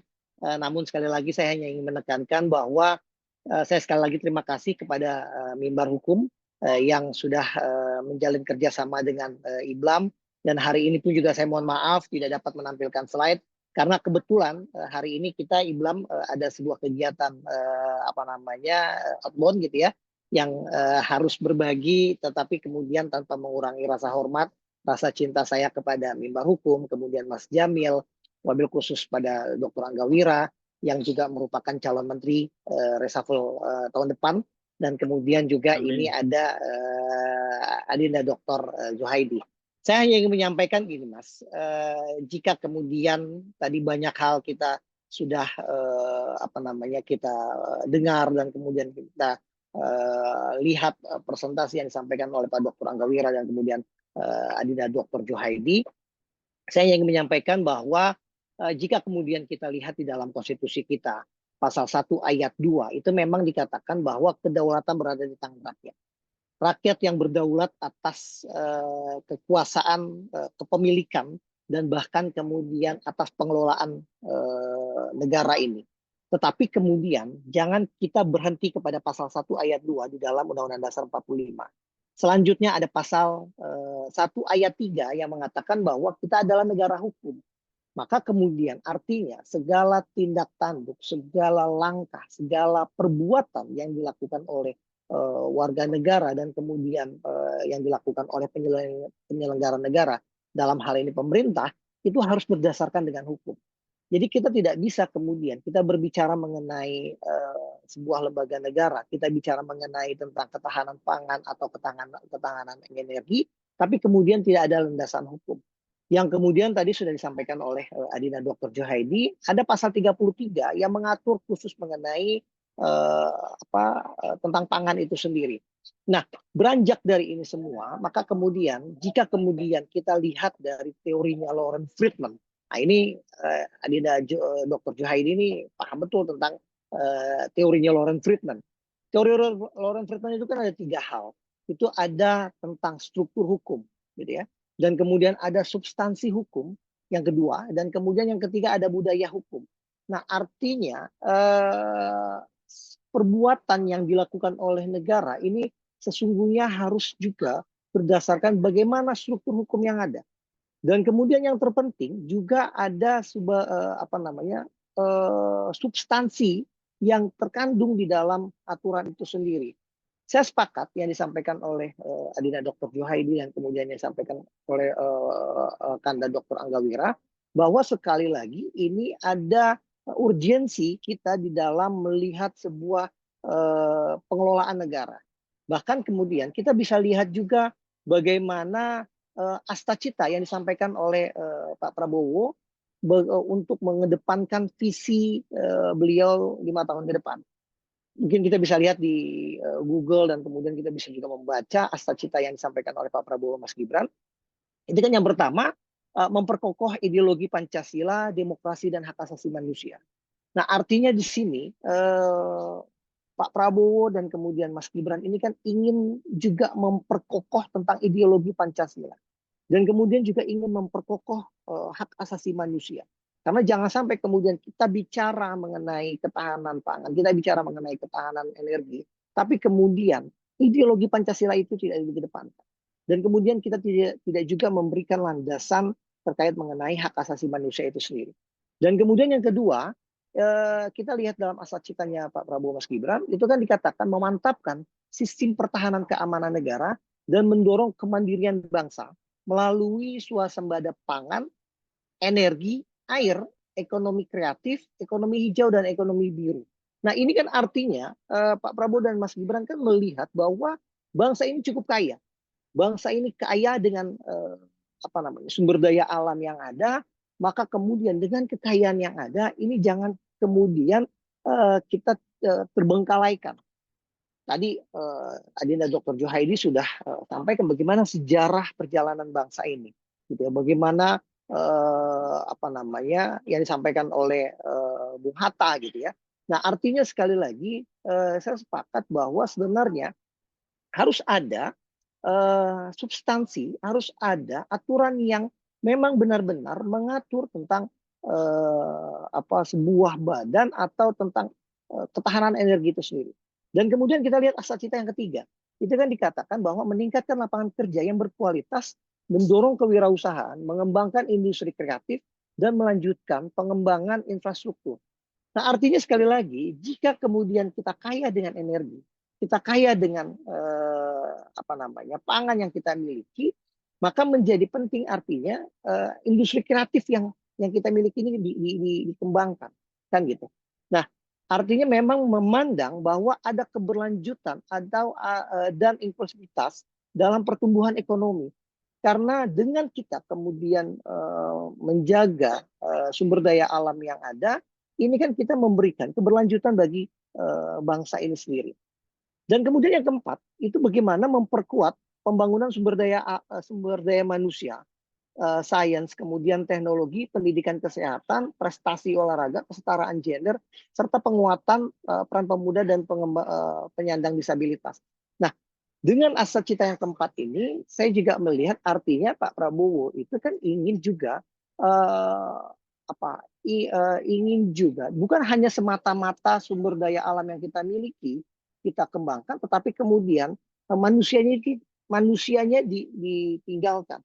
Nah, oleh sebab itu dengan topik tema kita hari ini, bagaimana kita harus juga mengedepankan tentang ketahanan energi dan kemudian kita bicara mengenai migas, itu sesuatu hal yang perlu kita diskusikan. Dan selanjutnya di dalam asta-cita yang kelimanya juga menyatakan bahwa melanjutkan hilirisasi dan industrialisasi untuk meningkatkan nilai tambah di dalam negeri. Tadi Adinda Dr. Juhaidi juga sampaikan bahwa ini ketika kita bicara mengenai hulu dan hilir, itu kan adalah satu tarikan nafas, gitu ya. Satu tarikan nafas yang sama. Kita kemudian tidak dapat berhenti bicara mengenai semata-mata energi, tapi kemudian kita tidak juga membicarakan mengenai industrialisasi yang ada. Dan kemudian kita meningkatkan nilai tambah yang ada. Saya sepakat artinya bahwa membangun badan baru itu adalah sesuatu hal yang penting. Karena jangan sampai kemudian boleh kita belajar dengan negara-negara lain seperti India, China, gitu ya, bagaimana mereka mengembangkan tentang migas ya. Tetapi sekali lagi kita punya kultur budaya yang berbeda. Kita punya alam yang berbeda. Kita punya sumber daya manusia yang berbeda. Nah, oleh sebab itu perbandingan atau studi banding kita dengan negara yang lain itu menjadi pembelajaran kita. Tetapi sekali lagi kultur budaya, kemudian peran penting manusia yang ada di Indonesia itu yang harus dikedepankan. Karena sekali lagi dengan asas cita yang keenam, saya melihatnya membangun dari desa dan dari bawah untuk pemerataan ekonomi dan pemberantasan kemiskinan, ini adalah sesuatu hal yang harus dikedepankan. Undang-undang yang kita diskusikan tentang migas, kemudian kita mendorong untuk pembentukan badan yang baru, di mana kemudian jangan sampai ada tumpang tindih kewenangan. Karena sekali lagi begini Mas Jamil, saya pernah melakukan sebuah penelitian itu tahun 2010 ya. 2010 saya melakukan penelitian itu dari tahun 1945. Jadi kajian saya Mas Jamil dan Bapak Ibu semua dari 1945 sampai 2009 itu ada kurang lebih sekitar 1.300 undang-undang yang tidak harmonis, saling tumpang tindih, kan gitu. Nah, artinya sesungguhnya dengan 1.300 kurang lebih peraturan perundang-undangan yang tumpang tindih, ini kan bisa kita lakukan kita bisa menyatukan gitu ya dengan metode omnibus law misalkan. Nah, agar jangan sampai tumpang tindih ini terus berlanjut. Kita punya pengalaman panjang kok tentang bangsa ini. Kita punya pengalaman panjang juga bagaimana kita mengelola migas itu sendiri. Kita punya Pertamina misalnya. Dan kemudian kita juga punya sejarah 10 tahun ke belakang yang dilakukan oleh Pak Jokowi gitu ya dalam membangun migasnya. Nah, apalagi kemudian pemerintahan Pak Prabowo ini adalah melanjutkan dari pembangunan yang ada gitu ya. Meskipun memang kalau misalkan memang ada kelemahan di dalam perjalanan pembangunan itu hal yang wajar, tapi kemudian kita terus mengisinya, gitu ya. Nah artinya dengan keberlanjutan pembangunan yang ada itu harus juga dengan asas cita yang ketujuhnya yaitu memperkuat reformasi politik hukum dan birokrasi serta memperkuat pencegahan dan pemberantasan korupsi dan narkoba gitu ya. Hari ini memang beberapa hari terakhir kita sempat terkejut atau mungkin kita sudah terbiasa gitu ya. Ada salah satu petinggi partai yang ditetapkan menjadi tersangka oleh KPK. Nah, artinya jangan sampai kemudian ini berulang. Jangan sampai kemudian ke depannya dengan tidak memperkuat reformasi politik, hukum dan birokrasi itu kemudian memperparah bagaimana kondisi indeks korupsi kita. Nah, oleh sebab itu, dengan kita melihat kembali dengan asas cita yang ke-8, memperkuat penyelarasan kehidupan yang harmonis dengan lingkungan, alam, dan budaya, serta peningkatan toleransi antar umat beragama untuk mencapai masyarakat yang adil dan makmur, itu menjadi sesuatu hal yang penting. Jadi, kita bicara mengenai migas hari ini, kita bicara mengenai pembentukan badan yang baru, tetapi sekali lagi kita juga harus dapat menyelaraskan bagaimana harmonisasi gitu ya, antara manusia dengan alam. Karena kita tidak bisa, kita hanya mengedepankan, kita hanya menggali alam, tetapi kemudian manusianya terbengkalai. Begitu juga sebaliknya. Nah, jadi terakhir saya ingin juga menyampaikan bahwa menjadi penting bagi kita semua untuk kemudian kita sama-sama melihat apa yang bisa kita juga sampaikan kepada pemerintah. Itu sesuatu hal yang baik. Karena saya mencoba mengutip apa yang disampaikan oleh Bung Hatta ini, Mas Jamil. Tapi izin sebentar saya cari karena agak panjang ini yang disampaikan oleh Bung Hatta.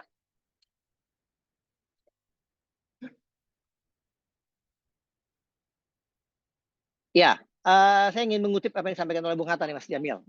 Bung Hatta mengatakan bahwa jatuh bangunnya negara ini sangat tergantung dari bangsa ini sendiri. Makin pudar persatuan dan kesatuan, makin pudar persatuan dan kepedulian, Indonesia hanyalah sekedar nama dan gambar seuntaian pulau di peta. Jangan mengharapkan bangsa lain respect terhadap bangsa ini bila kita sendiri gemar memperdaya sesama saudara sebangsa merusak dan mencuri kekayaan Ibu Pertiwi. Nah itu mungkin suara saya masih jelas Mas Jamil? Ya, masih jelas Pak. Oke. Bisa Nah, itu dilanjut. mungkin Ya. ya, oke. Itu mungkin yang disampaikan oleh Bung Hatta. Kita tidak ingin kemudian kita bicara mengenai ketahanan pangan, kita bicara mengenai ketahanan energi, tapi kemudian kita juga tidak memperdulikan antar sesama anak bangsa. Gitu. Jadi harus kita memiliki visi yang eh, terdepan gitu ya, seperti apa yang selalu disampaikan oleh Pak Prabowo bahwa bangsa ini bukan hanya kita bicara mengenai di dalam negeri, tapi kita juga bicara mengenai global. Dan kemudian juga yang disampaikan oleh Pak Prabowo bahwa kita punya visi yang panjang. Kita juga harus menuju Indonesia Emas tahun 2045. Karena sekali lagi Pak Prabowo juga selalu menekankan bukan untuk kita hari ini, tapi kemudian kita juga harus bisa mewariskan untuk anak cucu kita. Ketika kita bicara mengenai pembentukan badan khusus tentang migas, ini adalah untuk kita mewariskan kepada anak cucu kita bahwa mereka juga akan bangga nantinya pernah punya orang tua seperti kita yang telah memberikan telah memberikan sebuah lembaga, sebuah badan yang untuk keuntungan bangsa Indonesia dan untuk kepentingan kita ke depan. Mungkin itu yang bisa saya sampaikan. Sekali lagi Mas Jamil, Bapak Ibu, saya senang bisa hadir di forum intelektual di mana saya melihat ini ada kurang lebih sekitar 50 orang lebih yang hadir.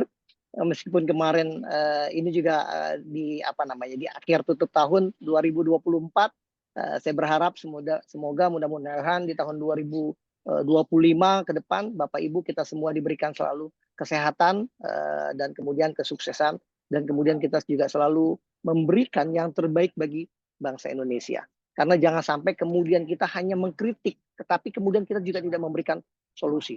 Saya senang hari ini kita bicara mengenai urgensi undang-undang migas, tapi kemudian kita juga memberikan solusi.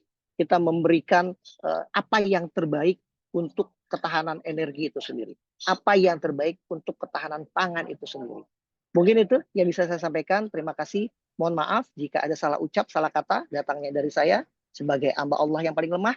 Tapi kemudian ada kelebihan, saya yakini datangnya dari Allah. Terima kasih. Assalamualaikum warahmatullahi wabarakatuh. Ya, terima kasih juga kami ucapkan kepada narasumber atas penyampaian materi yang sangat luar biasa tadi. Ada 3 narasumber yang sangat luar biasa yang menemani kita pada kesempatan hari ini. Ada Dr. Angga Wira MMMH. Beliau merupakan tenaga ahli Menteri SDM. Beliau juga sebagai Sekretaris Jenderal BPT HIPMI. Selain itu, beliau juga Ketua Umum Aspedindo. Jadi tadi yang kedua yang telah menyampaikan pada Bapak Juhaidi Rizaldi Rorinkon SHMH. Beliau merupakan Direktur Eksekutif Indonesia Law and Democracy Studies atau ILDES. Yang ketiga penyampaian tadi disampaikan oleh Dr. Radian Syam SHMH. Beliau merupakan pakar hukum tata negara sekaligus Kepala LP3M IBLAM STIH IBLAM Jakarta. Tentunya apa yang disampaikan oleh 3 narasumber tadi sangat bermanfaat dan menambah wawasan kita semua. Karena 3 narasumber tadi saling melengkapi satu sama lainnya. Tentunya mungkin banyak hal mungkin yang akan coba disampaikan atau dipertanyakan oleh peserta yang hadir pada kesempatan hari ini. Monggo Bapak dan Ibu bila ada yang ingin disampaikan, silakan menyalakan tombol raise hand. Nanti kami akan mempersilahkan untuk bertanya langsung. Atau kalau ada kendala, mungkin bisa mengetik pertanyaannya melalui room chat Bapak Ibu sekalian. Nanti pertanyaan peserta di room chat akan kami bacakan satu-satu dan juga akan dimintakan respon dari narasumber. Monggo Bapak Ibu bisa bertanya langsung kepada narasumber atau bertanya melalui room chat pribadi, melalui room chat di HP atau laptop masing-masing.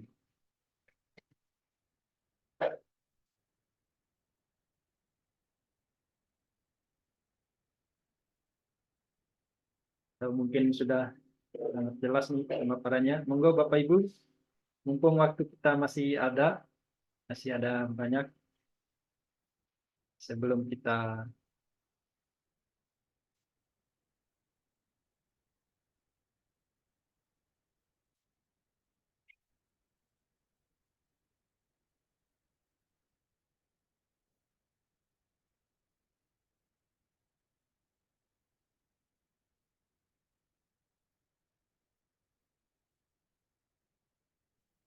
Ya, sepertinya ada pertanyaan yang masuk di room chat nih Bapak. Ada 3 pertanyaan. Izin bertanya dari Ali Usman. Izin bertanya, apa kendala utama dalam implementasi Undang-Undang Migas saat ini yang menghambat tercapainya ketahanan energi nasional? Yang kedua, bagaimana revisi Undang-Undang Migas dapat mengakomodasi pengembangan energi terbarukan untuk mendukung diversifikasi sumber energi di Indonesia. Yang terakhir, apakah model pengelolaan migas di Indonesia saat ini sudah sesuai dengan prinsip kedaulatan energi? Jika belum, apa yang perlu diubah? Mungkin bisa merespons satu-satu mungkin pertanyaan dari sumber dari peserta tadi. Mungkin yang pertama, izin Pak Dr. Angga Wira, apakah lagi masih muat? Oh, ya. Iya, Mas Jamil, makasih ya. Pertama memang kita menyayangkan ya, dari pelaku usaha tentunya kenapa proses revisi Undang-Undang Migas ini eh, berjalan sangat-sangat lambat gitu. Udah hampir 10 tahunan. Dan memang ini mungkin perlu dikaji lebih lanjut ya oleh teman-teman, baik ada ILDES sini, mungkin dari ILBLAM, dari teman-teman praktisi.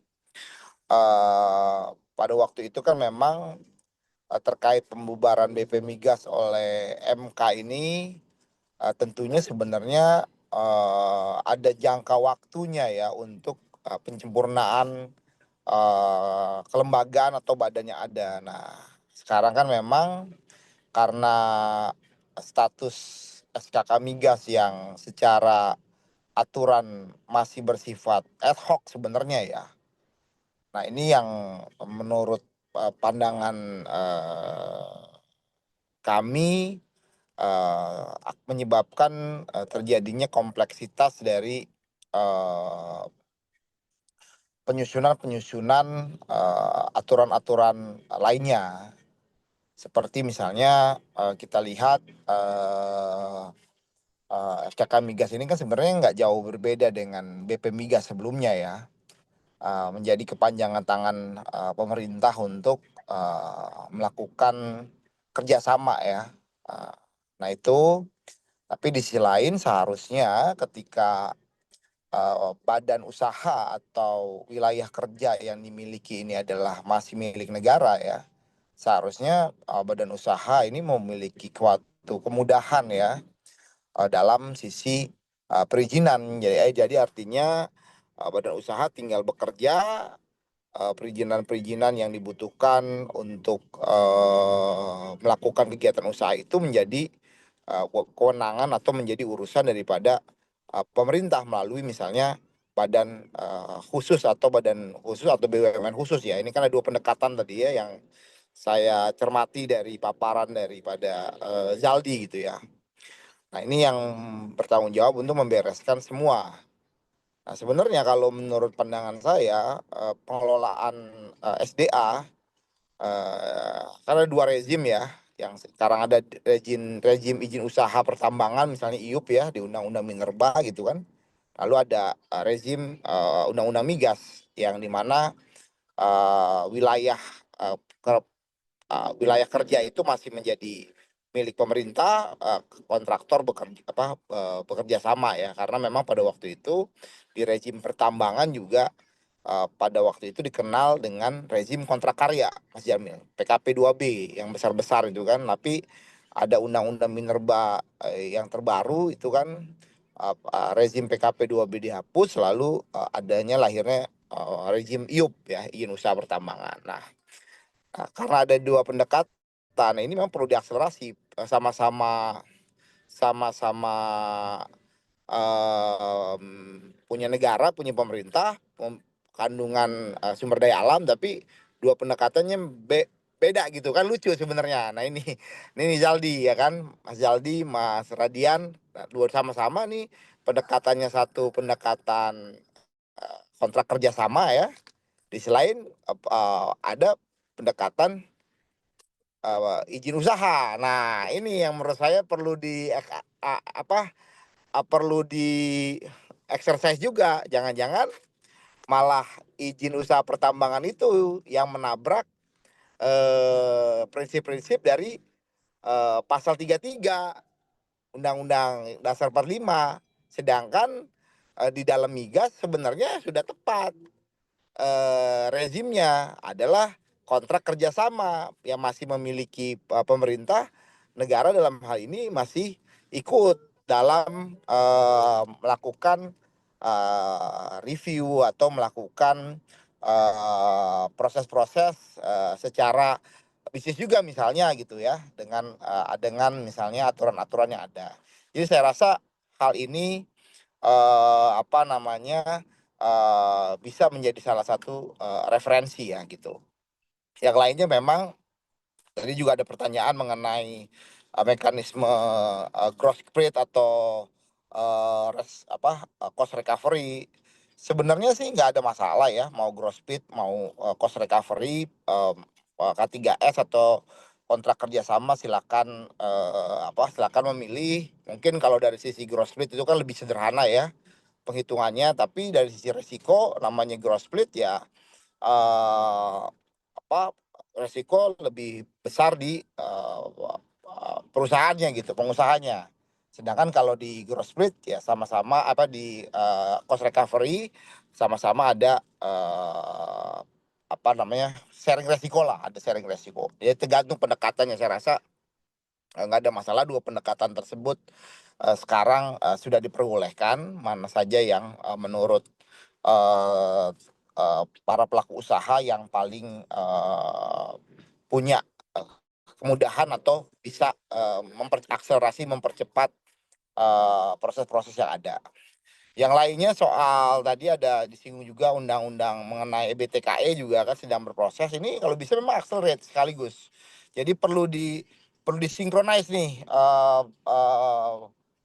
Prof. Radian, Dinda Zaldi antara undang-undang yang terkait di sektor energi. Jadi memang jangan sampai ada tumpang tindih gitu loh. Di sisi lain juga ada badan pengatur hilir juga. Nah ini kan ruwet juga ya. Kebanyakan lembaga menurut saya yang harusnya bisa disimplify sehingga proses perizinannya atau proses eksekusi bisnisnya menjadi lebih mudah. Karena kan kita sedang berkompetisi nih dengan negara-negara lain gitu kan, dengan negara-negara tetangga kita juga gitu.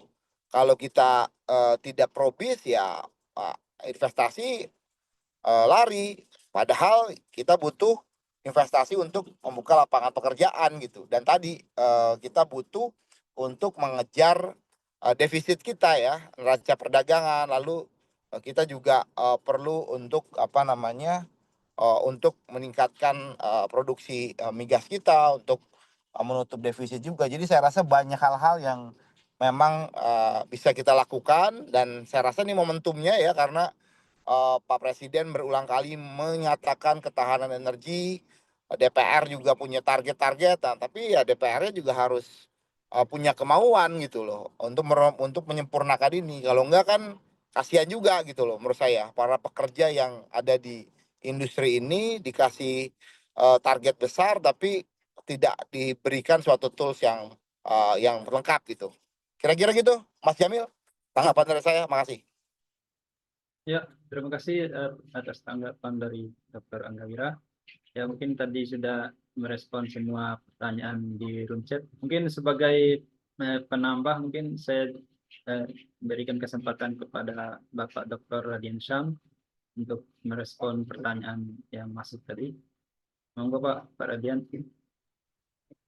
Baik, Mas Jamil, makasih. Ya, terima kasih Bapak Ibu. Saya sepakat yang tadi disampaikan oleh Pak Dr. Anggawira, Mas Jamil. Jadi memang itu yang tadi saya sampaikan bahwa saya pernah melakukan penelitian ada sekitar 1.300 peraturan perundang-undangan yang tidak harmonis, yang saling tumpang tindih gitu ya. Nah, artinya dengan kondisi itu dan kondisi kita hari ini memang sebaiknya jangan kemudian kita terlalu banyak eh, lembaga, tetapi kemudian kita harus bisa satukan lembaga atau badan itu sendiri. Nah, saya sepakat juga yang disampaikan oleh Dinda Dr. Zuhaidi tadi, bahwa ini kan sebenarnya tinggal bagaimana Presiden memiliki political goodwill untuk meningkatkan peraturan itu sendiri, gitu ya, yang kemudian memberikan penguatan kepada badan yang bertujuan untuk eh, untuk memberikan ketahanan energi itu sendiri. Nah, jadi artinya memang harus kita lihat, kita harus bisa memetakan mana-mana saja peraturan perundang-undangan yang saling bertabrakan, mana-mana saja yang lembaga-lembaga yang saling bisa menimbulkan konflik atau menimbulkan tumpang tindih, yang kemudian akhirnya tinggal disatukan. Kita punya kok pengalaman sejarah dalam pembangunan bangsa ini. Kita sudah punya juga bagaimana Pak Jokowi kemarin membangun ketahanan energi yang kemudian dilanjutkan oleh Pak Prabowo hari ini. Nah, tinggal bagaimana kemudian sekarang kita susun secara akademik dan kemudian kita susun lagi untuk diberikan kepada pemerintah. Ini adalah sebuah lembaga yang baru, ini badan yang baru yang kemudian memberikan penguatan kepada ketahanan energi yang seperti menjadi asa cita Pak Prabowo itu sendiri. Mungkin itu Mas Jamil, tambahan dari saya. Terima kasih. Ya, terima kasih Pak Dr. Adian. Mungkin izin selanjutnya mohon respon dari Bang Zaldi. Mungkin Mas sedang Saya izin hanya menambahkan sedikit karena sudah sangat lengkap apa yang disampaikan oleh guru saya, Pak Dr. Ngawira dan Prof. Adian. Yang pasti begini, saya ingin memang benar kata Pak Dr. Ngawira tadi, Bang Jamil, teman-teman dan Bapak Ibu, memang kalau kita lihat pendekatannya ini perihal dengan Undang-Undang Migas ini hanya kalau secara apa namanya ada kan satu pemahaman yang berkembang yang terbaru ya, Prof. Radian ya, ada namanya rule utilitarianisme. Bagaimana Iya. apa namanya hukum yang menguntungkan ya gitu. Itu kan satu persepsi yang baru. Sehingga lewat jalur-jalur itu memang ada dua pendekatan. Kalau kita lihat memang ada pendekatan satu dari pendekatan perizinan, kemudian satunya lagi pendekatan daripada kontrak kerjasama atau KKS. Nah, itu kan menjadi satu soal. Bagaimana kemudian memang seperti yang disampaikan oleh Pak Dr. Ngawira tadi bahwa kelembagaan daripada BP Migas sama SK Migas itu memang kurang lebih ya sama-sama saja sebenarnya. Cuma memang karena memang ada pengaturan yang terlalu banyaknya lembaga di dalam konteks Undang-Undang Migas 2001 ini yang kita harus apa namanya identifikasi. Dan sebenarnya satu jalan the best way dalam hal ini menurut pakar-pakar saya adalah satu sebenarnya adalah bentuk omnibus law di bidang migas atau di bidang energi sehingga dia bisa mencapu rata semua undang-undang seperti layaknya apa namanya undang-undang cipta kerja, tapi itu kan lebih rigid ya kan.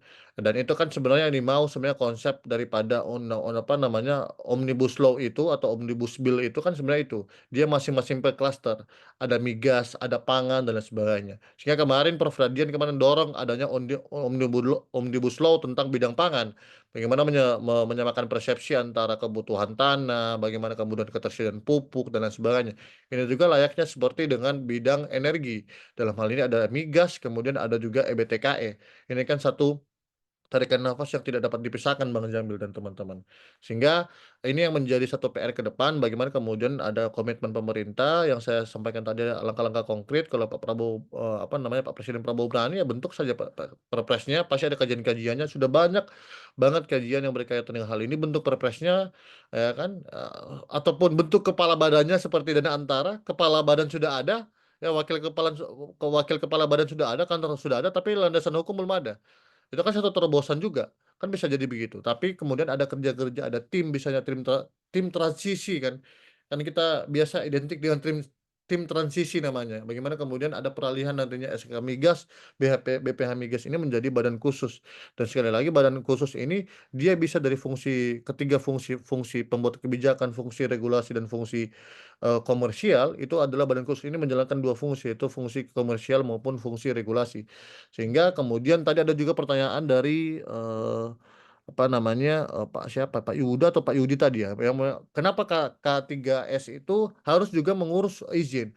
Namanya konsep-konsep sebenarnya kalau kita sudah bentuk gagasan daripada badan khusus migas itu sendiri sebenarnya itu sudah dirampungkan oleh para, pemerintah atau badan usaha itu sendiri atau lewat dalam hal ini Pertamina. Sehingga makanya ada 2 model yang saya bilang tadi, ada dia berkontrak, pembagian wilayah kerja, ya kan, satu wilayah dari misalnya Pulau Sulawesi, misalnya Pulau Sulawesi Utara adalah K3S, tapi adalah kita dan lain sebagainya, tapi sudah berkaitan dengan izin sudah diurusi sebenarnya. Makanya itu yang menjadi tantangan. Jadi izin sebenarnya ketika sudah ada badan khusus ini, dia sudah mengurus izin semuanya. Ketika K3S ingin masuk, nah dia akan berkontrak bagaimana modelnya? Apakah dia akan berkontrak langsung kepada, eee eee badan khusus migas, bisa dalam hal ini dia memiliki saham ya, ataupun dia bisa juga, dalam konteks hari ini BUMN, Pertamina. Nah, bisa 2 model itu yang terjadi. Tapi sekali lagi ya kita harus lihat komprehensif juga karena akan ada dana antara ke depan, bagaimana kemudian relasi dana antara kemudian dengan apa namanya, dengan, Pertamina, kemudian bagaimana Pertamina dengan, apa namanya, badan khusus ini sendiri dan lain sebagainya. Karena yang paling konkret menurut saya adalah, menurut pengamatan kami ya, adalah bukan adalah badan usaha. Karena kalau badan usaha ya agak mirip, jatuhnya tetap akan juga jatuhnya adalah BUMN. Nah, makanya kemudian adanya DEN itu sendiri, keanggotaan DEN itu diamanatkan dalam berbagai literatur, kemudian BUMN harus dimasukkan karena berkaitan dengan ada namanya Pertamina di situ dan lain sebagainya. Ketika hari ini misalnya Pertamina ditarik dana antara, ya dana antara akan masuk DEN karena berkaitan dengan migas. Langkah konkretnya adalah itu yang saya sudah paparkan tadi, Bang Jamil, teman-teman, dan Bapak Ibu, pemerintah harus berani. Dan ketika kita akan melakukan kontrak kerjasama dengan para investor dari luar dan lain sebagainya, PetroChina atau lain-lain, itu sebenarnya izinnya sudah ada. Jangan lagi mengurus izin daripada, PetroChina. Sebenarnya badan ini yang harus clear and clean ya, gitu loh. Dia tinggal masuk bahwa ini investasi nilai sekian, dia tinggal masuk, mengurus izin adalah badan khusus ini sendiri. Sehingga itu memang kerja berat daripada badan khusus ini sendiri, dalam khususnya di unit hulu migas itu sendiri, bagaimana kemudian dia bisa mendorong, bagaimana terciptanya, apa namanya, berbagai, sistem-sistem, pengelolaan migas yang ada di Indonesia, begitu. Jadi sangat komprehensif jikalau kita ada badan khusus, ada unit hulu, ada unit wah itu sangat paten. Bisa saja menjadi kepala badannya adalah Pak Dr. Angga Wira. Itu yang menjadi harapan kami. Bang Jamil, terima kasih. Ya, terima kasih atas tanggapan yang sangat luar biasa dari 3 narasumber. Mungkin ini ada tambahan pertanyaan terakhir, mungkin ada 2 penanyaan dari Pak Fajrin. Bagaimana regulasi terkait migas untuk kebutuhan domestik?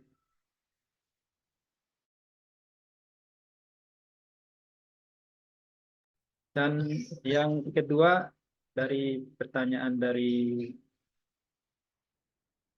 Bapak Bayu Saputra, seperti kita ketahui bahwa skema gross plate tidak cukup menarik bagi sejumlah investor untuk melakukan eksplorasi dibandingkan cost reservoir.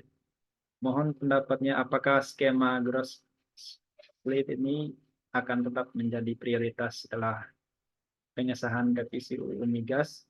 Ya, mungkin bisa direspon singkat dulu satu-satu mungkin sebelum kita mengakhiri pertemuan ini. Izin Pak Dr. Angga Wira mungkin bisa merespon singkat. Ya, pertama tadi sudah saya respon ya, pertanyaan soal gross plate atau cost recovery. Saya rasa nggak ada masalah mengenai 2 pendekatan tersebut. Sebenarnya sudah terangkum ya dalam aturan-aturannya ada ya. Tinggal dipilih yang mana gitu. Yang terakhir ini mengenai pertanyaan dari Pak Yuda ya, Yuda Jaya Dikarta.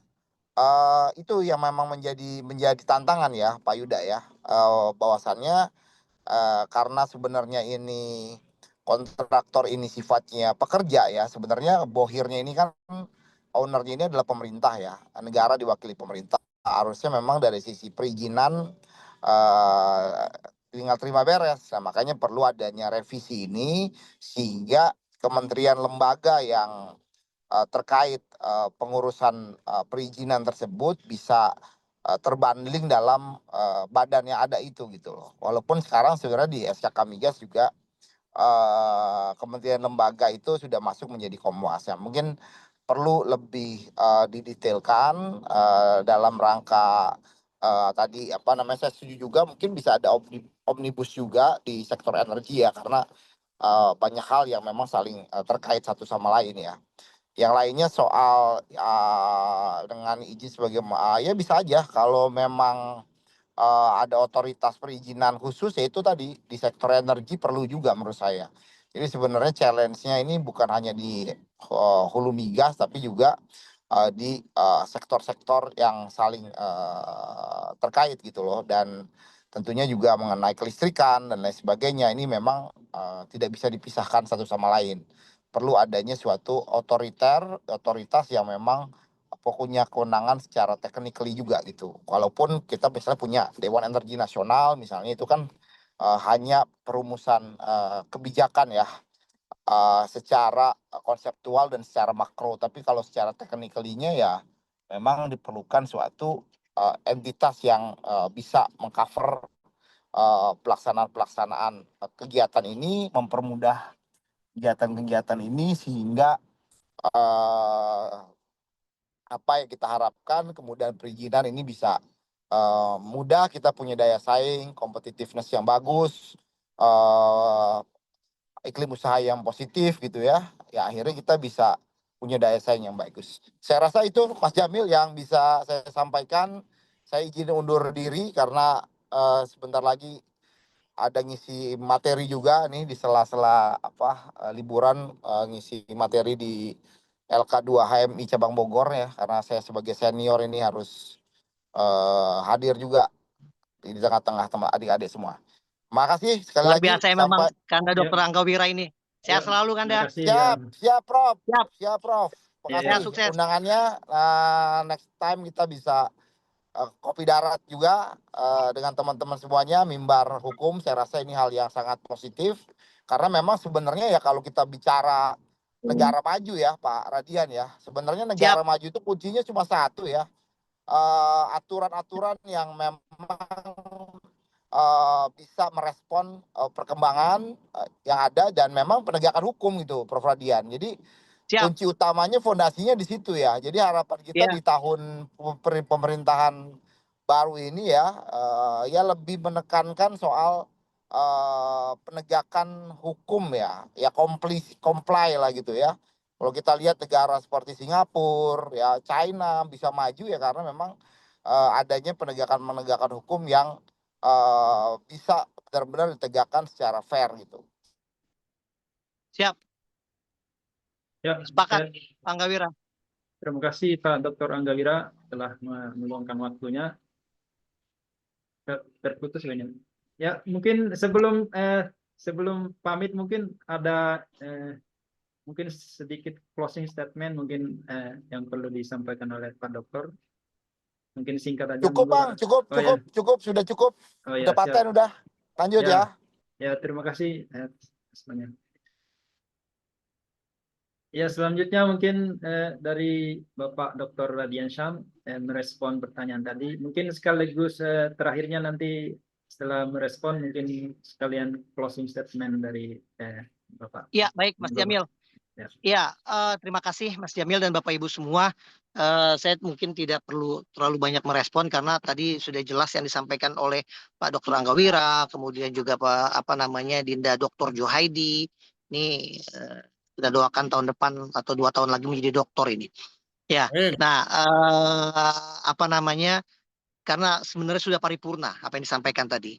Sekarang memang tinggal bagaimana kita memberikan solusi yang terbaik bagi bangsa dan negara, dan kemudian kita juga terus mendukung pemerintahan Pak Prabowo Mas Gibran. Kenapa? Karena sekali lagi ini kan adalah pemerintahan yang dihasilkan berdasarkan konstitusi.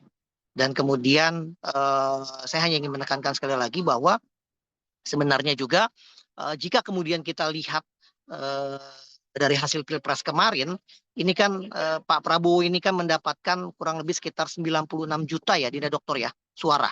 Nah, ini kan artinya menunjukkan bahwa Pak Prabowo ini adalah presiden dipilih oleh rakyat terbanyak sedunia, gitu Mas Jamil.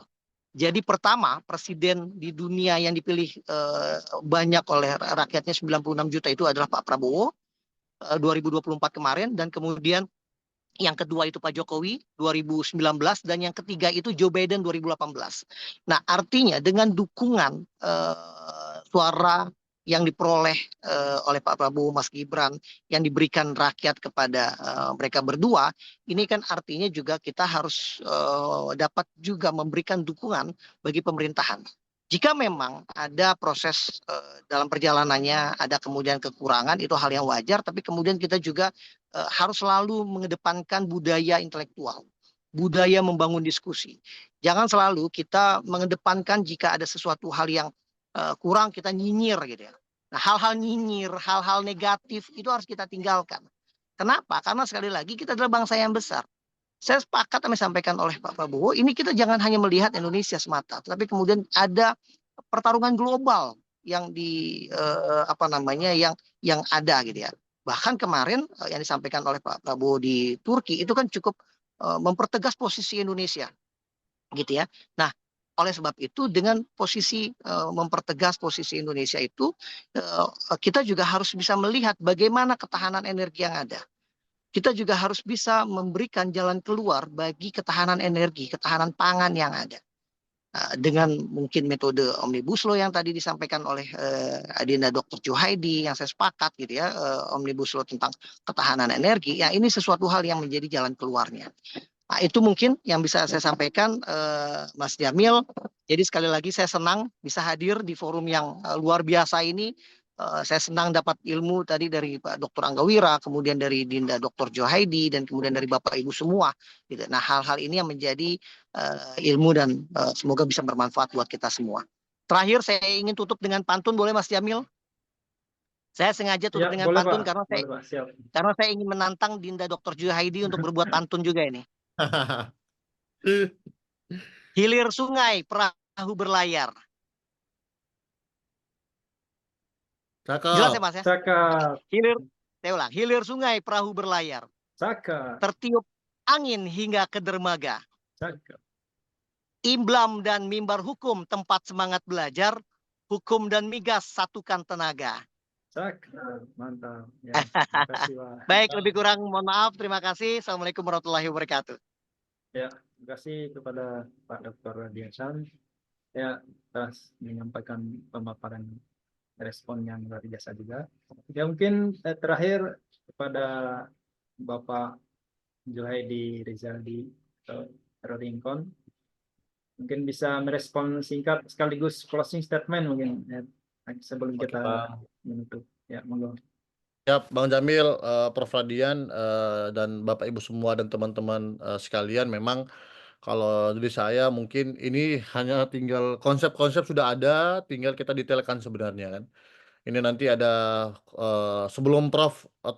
Radian bertransformasi menjadi Direktur BUMN, jadi kita harus gunakan nih resources-nya dari Prof. Radian ini untuk banyak-banyak berbicara soal kelembagaan negara ini, konteksnya dalam bidang migas. Karena Prof. Radian kemarin sudah sudah menggelorakan perihal tentang Omnibus Law pangan, ada juga regulasi, ada institusi dan lain sebagainya.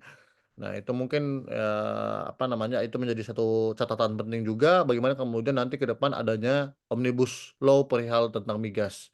Bagaimana kemudian ada regulasi pendekatan yang tadi Pak Dr. Anggawila bilang, perizinan itu jangan lagi diurusi oleh K3S. Itu harus dikeluarkan oleh badan khusus itu sendiri. Sehingga badan khusus sudah ada nih, ya kan, wilayah-wilayah kerjanya tinggal dibagi-bagi saja. Kontraknya bagaimana polanya?